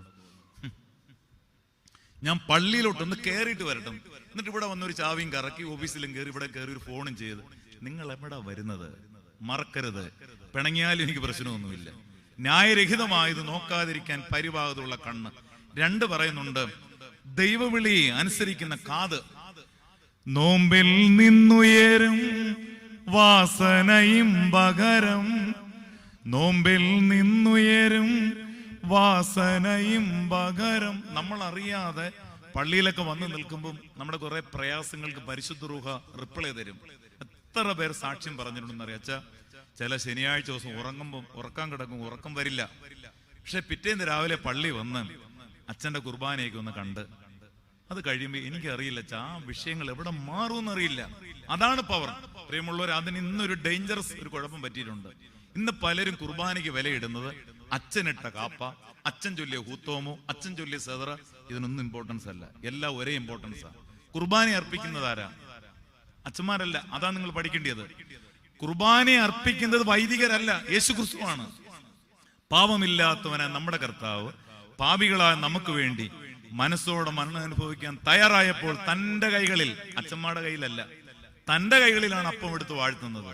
അപ്പൊ അതുകൊണ്ട് ചൊല്ലുന്ന അച്ഛന്റെ ഇമ്പോർട്ടൻസ് അല്ല. ഇപ്പൊ നിങ്ങൾ നോക്കി, ഇപ്പോഴല്ലേ കാപ്പയ്ക്കൊക്കെ ഇമ്പോർട്ടൻസ്. അച്ഛന്മാർ കാപ്പ മാറി മാറിയിട്ടു. എന്തിനാ അത് ശ്രദ്ധിക്കാൻ പോകുന്നത്? ട്യൂണുകൾ മാറി മാറി വരട്ടെ. അങ്ങനെയാണ്. ഞാൻ ചോദിക്കട്ടെ, ഒസ്താദ് സിനിമ എനിക്ക് എന്ത് ട്യൂൺ ഉണ്ടായിരുന്നു? ഇവാനു സിനിമ എനിക്ക് എന്ത് ട്യൂൺ ഉണ്ടായിരുന്നു? പിതാക്കന്മാരുടെ ട്യൂണ് വെച്ചൊന്നും ഒരു അച്ഛനെ വിലയിടരുത്. അതായിപ്പോ അച്ഛന്മാരെ തന്നെ കണ്ടോ, ഇന്ന് അച്ഛനെ കുർബാനയ്ക്ക് വിളിക്കണം, അങ്ങനെ വിളിക്കരുത്. ഏതൊരു വൈദികനും ജീവിത വിശുദ്ധി അതാണ് നോക്കേണ്ടത്. അതാ പുരോഹിതന്മാർ ഈ ചുമതല ഏറ്റെടുത്ത് ഫെയ്ത്ത് ഡിസിപ്ലിൻ ഓർഡറിന്റെ കാര്യത്തിൽ വൈദികർ ആ ചുമതല ഏൽക്കുന്നത്. നന്നായി പാടുന്ന അച്ഛന്മാർ പാടിക്കോട്ടെ. കാപ്പ അതല്ല, സെതറ, പ്രമ്യൂൺ, അതൊക്കെ നടന്നോട്ടൊന്നും കുഴപ്പമില്ലെന്നല്ല. പക്ഷെ കുർബാനയെ നമ്മൾ വിലയിടേണ്ടത് അത് കൗമ മുതൽ കൗമ വരെ എന്റെ കാൽവറിയിൽ യേശു ജീവനുള്ള ബലിയായി തീർന്ന ബലിയെ ആത്മാർത്ഥമായി നമ്മൾ കരുതി കുർബാനയിൽ നിൽക്കുമ്പം അവിടെ ഏതച്ഛൻ ചൊല്ലിയാലും എങ്ങനെ ചൊല്ലിയാലും ഈ സമയത്ത് നമ്മുടെ ഹൃദയങ്ങൾ മുകളിൽ പിതാവാം ദൈവത്തിന്റെ വലത്തുഭാഗത്ത് മിശിഹാ തമ്പുരാൻ എഴുന്നള്ളിയിരിക്കുന്ന മഹോന്നതങ്ങളിലായിരിക്കണം. ദൈവമക്കളെ, ഞാൻ അത്യാവശ്യം പാട്ടും സീഡിയും പ്രസംഗവും ഒക്കെ ചെയ്യുന്ന ആളാണ്. പക്ഷെ എപ്പം എനിക്ക് പാട്ട് പാടാൻ അറിയാതെ ചിന്തിച്ചു അപ്പോൾ എൻ്റെ ഒച്ചയടയ്ക്കും. അപ്പോൾ ഇതൊക്കെ ദൈവത്തിന്റെ ദാനമാണ്. അഹങ്കരിക്കാൻ പോകും. 10-17 CD ഞാൻ ചെയ്തിട്ടുണ്ട്. പക്ഷെ ഞാൻ പഠിച്ചൊരു കാര്യം, എവിടെങ്കിലും ആരെങ്കിലും എന്നെ കുറിച്ച് ഒരു വാക്ക് ഉയർത്തി പറഞ്ഞാൽ അപ്പോൾ തന്നെ ഞാൻ കുരിശു വരയ്ക്കും. ഞാൻ കഴിവതും പത്രത്തിലൊന്നും പടത്തിൽ വരാൻ ഞാൻ നിവൃത്തി ഉണ്ടെങ്കിൽ വരാറില്ല. ഇപ്പം OBBSന്റെ ഡയറക്ടർ ആയപ്പോൾ മനോരമയിലെല്ലാം പടം വന്നു. അപ്പോൾ അതെന്റെ മരിച്ചുപോയ ജ്യേഷ്ഠൻ തന്നെയാണ് വിളിച്ചെല്ലാവരോടും പറഞ്ഞത് എൻ്റെ അച്ഛനാണ് ഇങ്ങനെ OBBSന്റെ ഡയറക്ടർ. ആ സന്തോഷത്തിന്റെ 1 മാസം കഴിഞ്ഞപ്പോൾ എൻ്റെ ചേട്ടന്റെ പടവും പത്രത്തിൽ വന്നു. അതോടുകൂടി ആ സന്തോഷം പോയില്ലേ? ഇപ്പൊ നമ്മൾ എന്ത് കണ്ടാ സന്തോഷിക്കുന്നത്? ഒരു കുന്നിനൊരു കുഴിയുണ്ട്, ഒരു ഇരുട്ടിനൊരു പകലുണ്ട്, ഒരു കയറ്റത്തിനൊരു ഇറക്കമുണ്ട്, ഒരു സുഖത്തിനൊരു ദുഃഖമുണ്ട്. അതുകൊണ്ടാ പണ്ടത്തെ ആൾക്കാർ പറയും, മക്കളെ തറയിൽ കിടന്നാൽ തറയെ വീഴത്തില്ല. ചൊല്ലി പറഞ്ഞേ, നോടൊന്ന് പറ. തറയിൽ കിടന്നാൽ തറയെ വീഴില്ല. അത്ര ഓർത്തച്ചാൽ മതി. നമ്മുടെ ജീവിതത്തെ തമ്പുരാൻ തരുന്നത് ഒരു വിശുദ്ധിയുടെ അനുഭവമാണ്. ന്യായരഹിതമായത് നോക്കാതെ ഇരിക്കാൻ പരിപാകതയുള്ള കണ്ണ്. 2, ദൈവവിളി അനുസരിക്കുന്ന കാത്. ആത്മീയ മക്കൾ നടക്കുമ്പോഴും പോകുമ്പോഴും എല്ലാം ദൈവം പലതും പറഞ്ഞു തരും. ആ വഴിയിലൂടെ അങ്ങ് പോയച്ചാൽ മതി. അതുകൊണ്ടാണ് യേശുക്രിസ്തു പറഞ്ഞത്, I am the way, the truth and life. ഞാൻ തന്നെ വഴിയും സത്യവും ജീവനുമാകുന്നു. 2ാമത്തെ വരി മറക്കല്ലേ. 1, ന്യായരഹിതമായത് നോക്കാതിരിക്കാൻ പരിപാകതയുള്ള കണ്ണ്. 2, ദൈവവിളി അനുസരിക്കുന്ന കാത്. 3, സുഗന്ധവാസന ശ്വസിക്കുന്ന ക്രാണം. ഞാൻ പറഞ്ഞല്ലോ, പള്ളി വന്ന് നമ്മൾ തിരിച്ചു പോകുമ്പം നമ്മുടെ വസ്ത്രത്തിൽ ഒരു മണം വരും. ഏതാ മണം? കുന്തിരിക്കത്തിന്റെ മണം വന്നി പെട്ടെന്ന് അങ്ങ് പോകും. പക്ഷെ കുന്തിരിക്കം മൂറോനാൽ ചേർന്ന കുന്തിരിക്കം ആയതുകൊണ്ടാണ് ആ മണം പോകാത്തത്. ഇപ്പൊ ഒരു മാമോദീസയൊക്കെ നടത്തി കഴിഞ്ഞാൽ അത് കഴിഞ്ഞിറങ്ങുമ്പോഴത്തേക്കും അച്ഛന്റെ കൈക്കൊക്കെ എന്നാ മണമാണെന്നറിയാം. നമുക്ക് പിന്നെ ഭക്ഷണവും കഴിക്കാൻ എനിക്ക് പേടിയാ. ഈ ദേവാലയത്തിൽ വന്ന് നമ്മുടെ സങ്കടങ്ങളെയെല്ലാം വിശുദ്ധന്മാരുടെ പ്രാർത്ഥന, ധൂപവർക്കത്തിന്റെ പുക, വിശുദ്ധന്മാരുടെ പ്രാർത്ഥനയോടുകൂടി ദൂതന്റെ കയ്യിൽ നിന്ന് യഹോവയുടെ സന്നിധിയിലേക്ക് കയറി. അത് കുടുംബ പ്രാർത്ഥനയൊക്കെ സ്ഥിരം നടത്തി നോക്കി നമ്മുടെ വീട്ടിലൊരു മണം കാണും. കൃത്യമായിട്ട് പള്ളി വന്നു നോക്ക്, നമ്മുടെ ഡ്രസ്സിലൊരു മണം കാണും. കൃത്യമായിട്ട് ദൈവവചനം വായിച്ചു നോക്ക്, നമ്മുടെ ശരീരത്തിൽ ഒരു മണം കാണും. ഈ മണം കുറയുമ്പോഴാണ്, ഈ മണം നഷ്ടപ്പെടുമ്പോഴാണ് നമ്മൾ ബലഹീനരായി മാറുന്നത്. ഒരു സംശയം വേണ്ട. അതാണ് സുഗന്ധവാസന ശ്വസിക്കുന്ന ക്രാണം. പിന്നെ പറയുന്നുണ്ട്, ദാനധർമ്മങ്ങൾക്കായി നീട്ടിയിരിക്കുന്ന കയ്യ്. ഒരു ക്രൈസ്തവന്റെ സാക്ഷ്യം, to serve to serve to serve to glory of God. കൊടുത്തു കൊടുത്ത് കൊടുത്ത് മഹത്വം പ്രാപിക്കണം. വാങ്ങുന്നതിനേക്കാൾ കൊടുക്കുന്നത് ഭാഗ്യം. ദൈവമക്കളെ, നമ്മുടെ മക്കളെയൊക്കെ ശരിക്ക് കൊടുക്കാൻ പഠിപ്പിക്കണം. ശരിക്ക് കൊടുക്കാൻ പഠിപ്പിക്കും, ഒരിക്കലും നശിക്കത്തില്ല. ഏത് ഭവനം, ഈ പരിസരത്തുള്ള ഏത് മതസ്ഥരുടെ ഭവനം എടുത്തു നോക്കിക്കോ, ഭക്ഷണം കൊടുത്തവർ. ഞാൻ ആലോചിക്കും, എന്താ ഈ ഭക്ഷണം കൊടുക്കുന്ന കാരണം? ഇപ്പൊ ഒരു ബർത്ത്ഡേ വന്നാലും ഒരു വിവാഹം വന്നാലും ഇപ്പോഴാ ഓഡിറ്റോറിയത്തിൽ ഒരു വീട്ടിൽ ഭക്ഷണം കൊടുക്കുന്നതിന് ഗുണം എന്താ? 50 പേർ വീട്ടിൽ വരുമ്പോൾ സ്വർണം എടുത്തു കൊടുത്താൽ അവരൊരിക്കലും മതിയെന്ന് പറയത്തില്ല. പണം എടുത്തു കൊടുത്താൽ മതിയെന്ന് പറയത്തില്ല. വസ്തു കൊടുത്താൽ ഒട്ടും പറയത്തില്ല. പക്ഷെ ഭക്ഷണം വിളമ്പി 1 പ്രാവശ്യം 2 പ്രാവശ്യം 3 പ്രാവശ്യം കഴിയുമ്പോൾ പറയും എന്താ? മതി. ആ മതിയാണ് അനുഗ്രഹം. അനുഗ്രഹത്തിന് അധിപതിയെ, അനന്താ നിൻ കൃപ നദിയെ, അനുദിനം നിൻ പദം ഗതിയെ, അടിയന് നിൻ ഗതി മതിയെ. പണ്ടത്തെ അമ്മമാർക്കൊക്കെ ഇങ്ങനെ കൊടുത്താ കൂനിപ്പോയത്. എന്ത് വിറകരിക്കണം, എന്ത് വെള്ളം കോരണം, എന്തുമാത്രം ഭക്ഷണം വിളമ്പണം. അങ്ങനെ കൊടുത്ത് അമ്മമാരുടെ ശരീരവും വയറും എല്ലാം വളഞ്ഞു തിരിഞ്ഞ് കൂനിപ്പോയി. ആ കൂനാണ് നമ്മൾ ഇന്ന് ഞെളിഞ്ഞു നിൽക്കുന്നത്. സംശയമുണ്ടോ? പണ്ടൊക്കെ അമ്മമാരോട് 95-100 വയസ്സുള്ള പലരോട് ചോദിച്ച് എന്തുകൊണ്ട് വളരെ ശ്വാസം മുട്ടലൊന്നുമില്ലാതെ വളരെ പറയും, അയ്യോ ഞാൻ പള്ളിയിൽ പോയിച്ചു വരും, അല്ലെങ്കിൽ ഭക്ഷണം കൊടുക്കാൻ പോവാ. ഇന്നാണെങ്കിലോ 35-40 കഴിഞ്ഞ് എവിടെ പോയിച്ചു? പള്ളി പോയിച്ചു വരുവാ. കാരണം ആർക്കും ഒന്നും കുടിക്കുകയും വേണ്ട, കിട്ടുന്നതെല്ലാം വെട്ടിപ്പൊഴുങ്ങി ഫ്രിഡ്ജിനകത്ത് വെച്ച് തിന്നുക, കുടിക്കുക, ആനന്ദിക്കുക. പണ്ട് കൂനുള്ള അമ്മമാരുണ്ടെങ്കിൽ ഇന്ന് ഞെളിവുള്ള സ്ത്രീകളാണ്. ആർക്കും എല്ലാവരെയും ഞാൻ കുറ്റം പറയല്ല. ദൈവമക്കളെ, അധ്വാനിക്കണം, നിങ്ങൾ കൊടുക്കണം, ഒരിക്കലും ദോഷം വരത്തില്ല. ജീവിതത്തിൽ തമ്പുരാൻ തന്നിരിക്കുന്ന അനുഗ്രഹങ്ങളെ നന്മയാക്കി മാറ്റണം. കിട്ടുന്ന സാഹചര്യങ്ങൾ എന്ത് സമയം നമ്മൾ നഷ്ടപ്പെടുത്തി കളയാറുണ്ട്, എന്തുമാത്രം സമയങ്ങൾ മറ്റുള്ളവരെ കരുതാറുണ്ട്. ഓർക്കുക, ദൈവം തമ്പുരാൻ നമുക്ക് തന്നിരിക്കുന്നത് ദാനധർമ്മങ്ങൾക്കായി നീട്ടിയിരിക്കുന്ന കൈ. പിന്നെ പറയുന്നുണ്ട് സ്തോത്രങ്ങൾ ആസ്വദിക്കുന്ന വായ. ഞാൻ യഹോവ എല്ലാ കാലത്തും വാഴ്ത്തും, അവന്റെ സ്തുതി എപ്പോഴും എന്റെ നാവിന്മേലിരിക്കും. യഹോവ നല്ലവൻ രുചിച്ചറിവേൻ, അവനെ ശരണമാക്കുന്ന മനുഷ്യൻ ഭാഗ്യവാൻ. യഹോവ നല്ലവൻ രുചിച്ചറിവേൻ, അവനെ ശരണമാക്കുന്ന മനുഷ്യൻ ഭാഗ്യവാൻ. ഞാൻ പറയട്ടെ, എപ്പോ ടെൻഷൻ വരുന്നു അപ്പോഴല്ല യേശുവെ എന്ന് വിളിച്ചു നോക്കി. കുഞ്ഞുങ്ങളെ ഒക്കെ അത് ഈ ബഹളമൊന്നും വെക്കണ്ട. ശാന്തമായി കിടന്നുറങ്ങുമ്പം എന്താ ഇന്ന് ഒരുപാട് പേര് സ്വപ്നം കാണുന്നത്? സൂത്താറ ചൊല്ലാത്തത് കൊണ്ട്. നിങ്ങൾ സൂത്താറ ചൊല്ലി കിടന്നുറങ്ങുക, സ്വപ്നം കാണില്ല. ഞങ്ങൾക്കുള്ള കർത്താവേ, ഞാൻ നിദ്ര ഒഴിഞ്ഞിട്ട് ഉണർവോടെ നിന്തിരു മുൻപിൽ നിൽപ്പാൻ എനിക്ക് നൽകണമേ. വീണ്ടും ഞാൻ ഉറങ്ങുന്നാകിൽ എനിക്കുള്ള എന്റെ ഉറക്കം കർത്താവേ നിന്തിരു മുൻപിൽ ദോഷം കൂടാതാകണമേ. എന്നുണച്ച് ഞാൻ ചതുപെടുകിൽ നിന്നന്മേൽ ഞാൻ പൊറുക്കപ്പെടും, ഉറക്കത്തിൽ ഞാൻ പിഴച്ചെങ്കിൽ പൊറുപ്പാൻ. നിങ്ങൾ ശീലിച്ച് ഇന്ന് ഉറങ്ങുന്നതിന് മുമ്പിട്ട് കൗമ ചൊല്ലുക, കരുണയുള്ള ദൈവമേ ഞങ്ങൾക്കുള്ള കർത്താവേ. 4-ാം സങ്കീർത്തനം വായിച്ചിട്ട് കിടന്നുറങ്ങാവൂ. അത് വായിക്കാതെ ഉറങ്ങരുത്. അതാ സ്വപ്നം കാണുന്നത്. ഇന്ന് പലരും കിടന്നുറങ്ങുമ്പം ആന കുത്താൻ വരും, പാമ്പ് കൊത്താൻ വരും, 2000-ന്റെ നോട്ട് കളഞ്ഞിട്ട് രാവിലെ അങ്ങ് പോവുകയും ചെയ്യും. ചിലവർക്ക് ലോട്ടറി അടിക്കും. കാരണം ഈ സ്വപ്നം കാണുക. അത് കാരണം പണ്ട് അമ്മമാർ പറഞ്ഞു കൊടുക്കും, മക്കളെ കിടന്നുറങ്ങുമ്പം തലയ്ക്ക് നിന്റെ കർത്താവും കാൽക്കൽ നിന്റെ മാതാവും ഇടത്ത് നിന്റെ വിശുദ്ധന്മാരും വലത്ത് ശ്രോപ്പന്മാരെയും കാവലായി നിന്നിട്ടായിരിക്കണം നമ്മളൊക്കെ ഉറങ്ങാൻ കിടക്കേണ്ടത്. ജീവിതത്തിന് ദൈവം തന്നിരിക്കുന്ന ആത്മീയ വിശുദ്ധി കേട്ടിട്ടില്ലേ? പണ്ടൊരു പയ്യൻ പറഞ്ഞത്, എന്റെ അമ്മ ഉറങ്ങുന്നത് ഞാൻ കണ്ടിട്ടില്ല, എന്റെ അമ്മ ഉണരുന്നത് ഞാൻ കണ്ടിട്ടില്ല, എന്റെ അമ്മ ഒരിക്കൽ ഉറങ്ങി പിന്നീട് ഉണരുന്നത് ഞാൻ കണ്ടിട്ടില്ല. അർത്ഥം എല്ലാവർക്കും അറിയാമല്ലോ. എന്റെ അമ്മ ഉറങ്ങുന്നത് ഞാൻ കണ്ടിട്ടില്ല, കാരണം ഞാൻ ഉറങ്ങിയിട്ടാണ് എന്റെ അമ്മ എന്നും ഉറങ്ങുന്നത്. എന്റെ അമ്മ ഉണരുന്നത് ഞാൻ കണ്ടിട്ടില്ല, ഞാൻ ഉണരുന്നതിന് മുമ്പിട്ട് എന്റെ അമ്മ ഉണരാറുണ്ട്. എന്റെ അമ്മ ഒരിക്കൽ ഉറങ്ങി പിന്നീട് ഉണരുന്നത് ഞാൻ കണ്ടിട്ടില്ല. ദൈവികമായ ജീവിതത്തിന്റെ ഈ വിശുദ്ധിയുടെ തിരുനാളം നമ്മുടെ കുടുംബത്തിൽ പുലർത്തുമ്പോൾ രണ്ടാമത്തെ ആശയമായി നീഡ് ടു ബി സാങ്ക്ടിഫൈഡ്. ഒന്ന്, കോൾ ടു ബി യുണൈറ്റഡ്, നമ്മളെ മറ്റുള്ളവരെ ക്രിസ്തുവിൽ ഒന്നാക്കാൻ വിളിക്കപ്പെട്ടവരാ. 2, നീഡ് ടു ബി സാങ്ക്ടിഫൈഡ്, ഒന്നാക്കാൻ വിശുദ്ധീകരിക്കപ്പെട്ടവരാ. 3 പറയുന്നുണ്ട്, ടേക്കൺ ടു ബി ബ്രോക്കൺ, ഒന്നാക്കാൻ മുറിക്കപ്പെടേണ്ടവരാണ്. ആലോചിച്ച് നോക്കി, ഒരു പെൻസിൽ 2ആയി മുറിച്ചാൽ 2 ആകും. ഒരു പാറ 10ആയി പൊട്ടിച്ചാൽ 10 ആകും. ഞാൻ ചോദിക്കട്ടെ, വിശുദ്ധ കുർബാന 100 പേർക്ക് മുറിച്ച എത്ര ആകും? 100 അല്ല, 1 ആകത്തുള്ളൂ. അതാണ് വാക്യം. പലരായി നാം ക്രിസ്തുവിൽ ഒരു ശരീരവും തമ്മിൽ അവയവങ്ങളുമാണ്. ജീവിതത്തിൽ ഓർക്കും, ഈ വിശുദ്ധ കുർബാന എത്രാട്ട് മുറിച്ചാലും എണ്ണമല്ല, 1 ഉള്ളൂ. അതാണ് ഒരു അപ്പത്തിന്റെ അംശികൾ. ആ കുർബാനയിൽ തന്നെ നമുക്ക് കിട്ടുന്ന പവർ കണ്ടോ?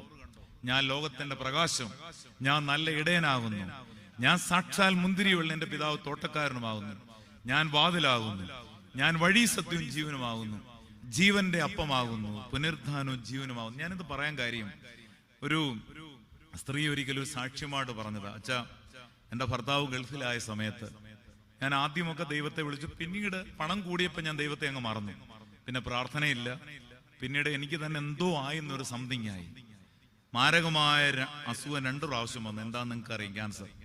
പക്ഷെ അവര് പറയാ, അതിനുശേഷം ഞാനും എൻ്റെ ഭർത്താവും ഗൾഫിൽ വെള്ളിയാഴ്ച ദിവസം 8 മണിക്ക് മുട്ടുകുത്തും. വെല്ലൂർ മെഡിക്കൽ കോളേജിൽ പോയി ക്യാൻസർ മാറി വന്നു. ഇപ്പം 11 വർഷമായി. ഞാൻ യഹോവയെ രുചിച്ചറിഞ്ഞു. അതിനുശേഷം എൻ്റെ പ്രാർത്ഥനയ്ക്ക് കിട്ടുന്ന സുഖം, എൻ്റെ ഭർത്താവ് കാണുന്ന ദൈവിക അനുഭവം അനേകർക്ക് ഞങ്ങൾ ഇന്ന് വിളക്കായി മാറി. ഇപ്പൊ ഞാനൊരു ജീവിതം പഠിച്ചു. ദൈവമക്കളെ, നമുക്ക് ആരോഗ്യമുണ്ട്, അസുഖങ്ങളൊക്കെ സ്വാഭാവികമായിട്ടും വരുന്നതുകൊണ്ട്, നമ്മുടെ കുഴപ്പം കൊണ്ട് വരുന്നതുകൊണ്ട് അത് നമ്മൾ തിരിച്ചറിയണം. നമ്മൾ എത്ര സൂക്ഷിച്ചാലും അറിയാതെ ചില അസുഖങ്ങളൊക്കെ വരും. അതിന്റെ വഴിക്ക് വിടും. പക്ഷെ ഒരു പരിധി കൂടുതലും നമ്മുടെ സാഹചര്യം കൊണ്ട് യേശുക്രിസ്തു നമുക്ക് കാണിച്ചു തന്ന മാർഗം നോക്കി, തച്ചന്റെ മകനായി ജനിച്ചു, ജനനം മുതൽ മരണം വരെയും എവിടെങ്കിലും ഒരു ആർഭാടം കാണിച്ചോ? ഭക്ഷണം മക്കളെ കൂട്ടുവാൻ വല്ലതുമുണ്ടോ? സ്വന്തമായി വീടുണ്ടാക്കിയോ? എവിടെങ്കിലും പണം വാരി കൂട്ടിയോ? അവിടെ ഒന്നുമില്ല. ഈ നഗ്നനായി ഭൂമിയിൽ വന്ന് വെറും കൈയോടെ പോകുമ്പോൾ നമ്മുടെ ജീവിതം ടേക്കൺ ടു ബി ബ്രോക്കൺ, മറ്റുള്ളവർക്കായി മുറിക്കപ്പെടുവാൻ നമ്മുടെ ജീവിതത്തെ സാക്ഷിക്കണം. അതുകൊണ്ടാ ഒസ്താത്യോസ് തിരുമേനിയുടെ ജീവിതത്തിന് ഇന്നും ദൈവിക സ്പർശനമായി തീരുന്നത്. മാഫിയ, സോഫിയ, ഗ്ലോറിയ, മറ്റുള്ളവന്റെ വസ്തുവെല്ലാം വാരി കൂട്ടുമ്പോൾ അത് ഓർക്കണം, അത് മാഫിയാണ്. 2 സോഫിയ, നിനക്കുള്ളതെല്ലാം നിനക്കും, എനിക്കുള്ളതെല്ലാം എനിക്കും. അതുമല്ല തിരുമേനി പഠിപ്പിച്ചത് ഗ്ലോറിയ, നീ ഉരുകിയാലും മറ്റുള്ളവർക്ക് കാൽവരിയ യാഗമായ യേശുവിന്റെ സ്നേഹം കാണിച്ചു കൊടുത്തിട്ട് ഈ ഭൂമിയിൽ നിന്ന് പോകുവാൻ സാധിക്കണം. പ്രിയമുള്ളവരെ, എല്ലാ മതങ്ങളിൽ ഞാൻ ആലോചിക്കുക, ഈ കൊറോണയൊക്കെ വന്നപ്പോഴും ഇപ്പോഴും നശിക്കാത്ത എന്താണെന്നറിയാമോ? നന്നായി പ്രാർത്ഥിക്കുന്ന, നന്നായി ദൈവത്തെ വിളിക്കുന്ന ഒരുപാട് പേർ ഇന്നും ഈ ഭൂമിയിലുണ്ട്. അവരൊന്നും വലിയ പ്രകടനത്തിന് പോകത്തില്ല. കറണ്ടിന് ശബ്ദമില്ലല്ലോ. നമ്മൾ ഈ ടൗണിലൂടെ ഒക്കെ പോകുമ്പോൾ ശ്രദ്ധിച്ചിട്ടുണ്ടോ? സൂപ്പർ മാർക്കറ്റുകൾ വരാറുണ്ട്, സ്വർണ്ണക്കടകൾ വരാറുണ്ട്, തുണിക്കടകൾ വരാറുണ്ട്, ഒരുപാട് കളറുള്ള കടകൾ വരാറുണ്ട്.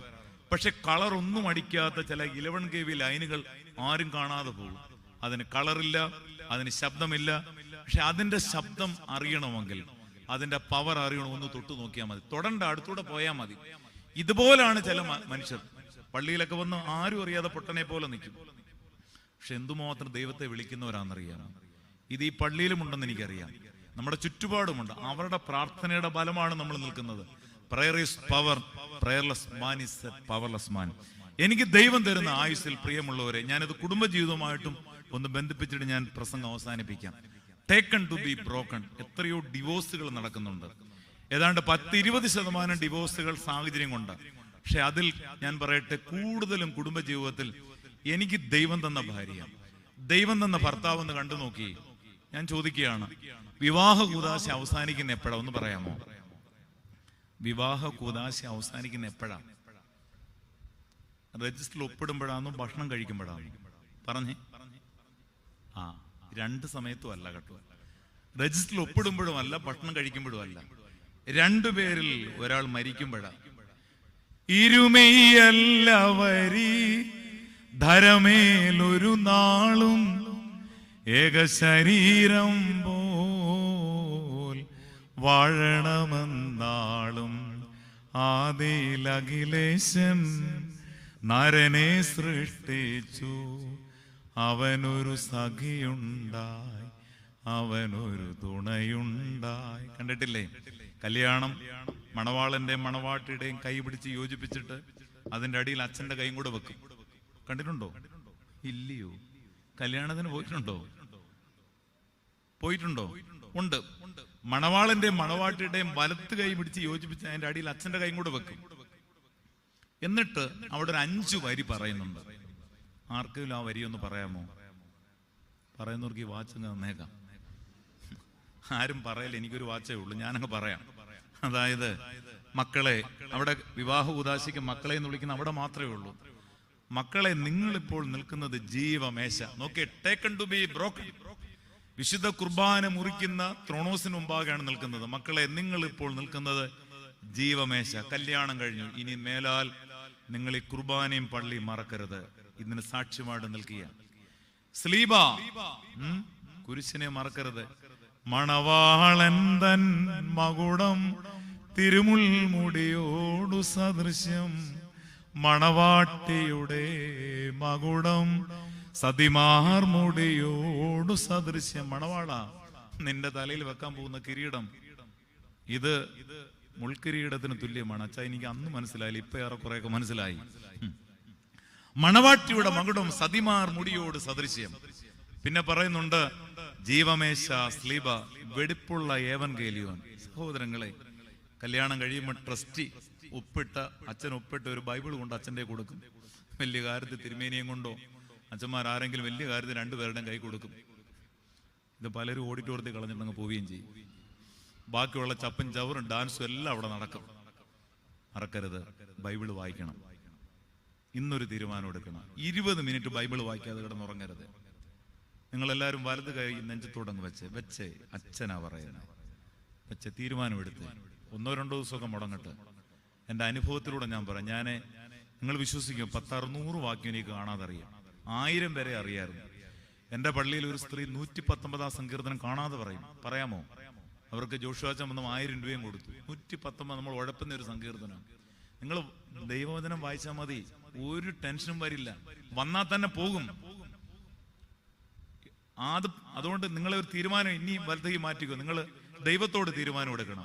ചിലപ്പം തലവേനയും സുഖമില്ലാത്തൊക്കെ മാറ്റി ഒരു മാസം 20 ദിവസം നിങ്ങളത് കുടുംബത്തോടോ രാവിലെ ഇരുന്ന് പോട്ടെ, അത് നിങ്ങൾ കുടുംബ പ്രാർത്ഥന. അല്ലാതെ ആരും ഇല്ലാത്തപ്പോൾ ഇരുന്ന് 20 മിനിറ്റ് ഒന്ന് വായിച്ചു നോക്കി എന്നാ സുഖമായിരിക്കും എന്നറിയാമോ? അതുകൊണ്ടാണ് കർത്താവേ, നിന്റെ ദൈവിക മർമ്മങ്ങൾ ഗ്രഹിക്കുവാൻ എന്റെ മനോനയനങ്ങളെ പ്രകാശിപ്പിക്കണമേ. ചിലപ്പോൾ നമ്മൾ വളരെ പേടിച്ചിരിക്കുമ്പോഴായിരിക്കും വേണ്ടതെല്ലാം ദൈവം അതിൽ നിന്ന് പറഞ്ഞു തരും. ചില കുഞ്ഞുങ്ങൾ ഈ പരീക്ഷയുടെ സമയമാകുമ്പോൾ കാണാൻ ഒരു വാക്യം കൊടുക്കും, അതെന്തെങ്കിലും പാര വരുന്നതായിരിക്കും. അങ്ങനല്ല വാക്യം എടുക്കണ്ടേ, എപ്പോഴും ദൈവമായിട്ട് സംസാരിക്കുന്ന ബൈബിളായിരിക്കണം. അതാ പറഞ്ഞ മക്കളെ, നിങ്ങളിപ്പോൾ നിൽക്കുന്നത് ജീവമേശ സ്ലീബ വെടിപ്പുള്ള ഏവനെങ്കിലും. പിന്നെ പറയുന്നുണ്ട് ഈ ജനക്കൂട്ടം.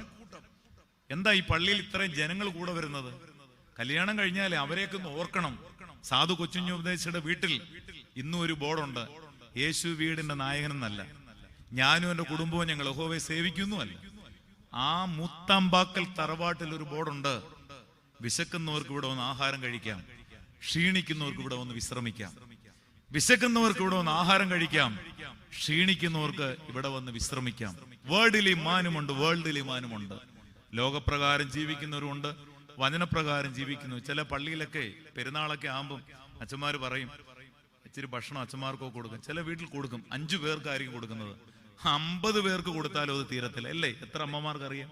ഇനി അച്ഛന്മാരുടെ പോട്ടെ, ചില കുടുംബത്തിലൊക്കെ വരുമ്പം നമ്മള് ബന്ധുക്കളൊക്കെ വരുമ്പോഴേ എന്തുമാത്രം ആഹാരമൊക്കെ കൊടുക്കും. ഏത് വീടാ മുടിഞ്ഞു പോയ, ഏത് വീടാ നശിച്ചുപോയ. ഇന്ന് നമുക്ക് വയ്യ, തീരെ വയ്യ. പണ്ടൊക്കെ വീട്ടിൽ ഗസ്റ്റ് റൂം ഒന്നും ഇല്ല, പക്ഷെ ഗസ്റ്റ് ഉണ്ടായിരുന്നു. ഇന്ന് എല്ലാ വീട്ടിലും ഗസ്റ്റ് റൂം ഉണ്ട്, ഒരു ഗസ്റ്റും ഇല്ല. ആര് വരാനാ? ആരും വരണമെന്നും നമുക്ക് താല്പര്യമില്ല. നമുക്കങ്ങ് ക്ഷീണമാ. അപ്പം വെള്ളിയാഴ്ച പ്രാർത്ഥനയ്ക്കൊക്കെ അച്ഛന്മാർ ചെല്ലുമ്പോഴേ ഓരോരുത്തരുന്ന പാട്ട് പാടുന്ന കണ്ട യേശു ക്രിസ്തുവിനെ ക്രൂശിൽ തറച്ച പോലെ. ഇത് കഴിഞ്ഞിട്ടൊരു വേപ്പട്ടി ഓടിച്ചു നോക്കണം, PT ഉഷയേക്കാൾ സ്പീഡിന് ഓടുകയും ചെയ്യും.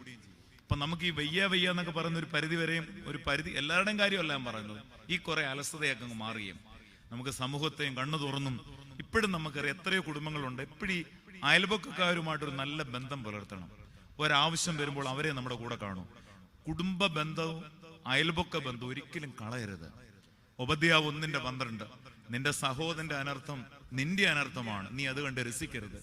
നിന്റെ സഹോദരന്റെ ആപത്ത് നിന്റെ ആപത്താണ്, നീ അത് കണ്ട് വമ്പ് പാർ. 10-22 വർഷം മുമ്പ് ഞാൻ അച്ഛന്റെ സഹോദരൻ തോമസ് പി ജോൺ അച്ഛനോടൊപ്പം തന്നെ ആ കുടുംബത്തിലൊക്കെ പോയി.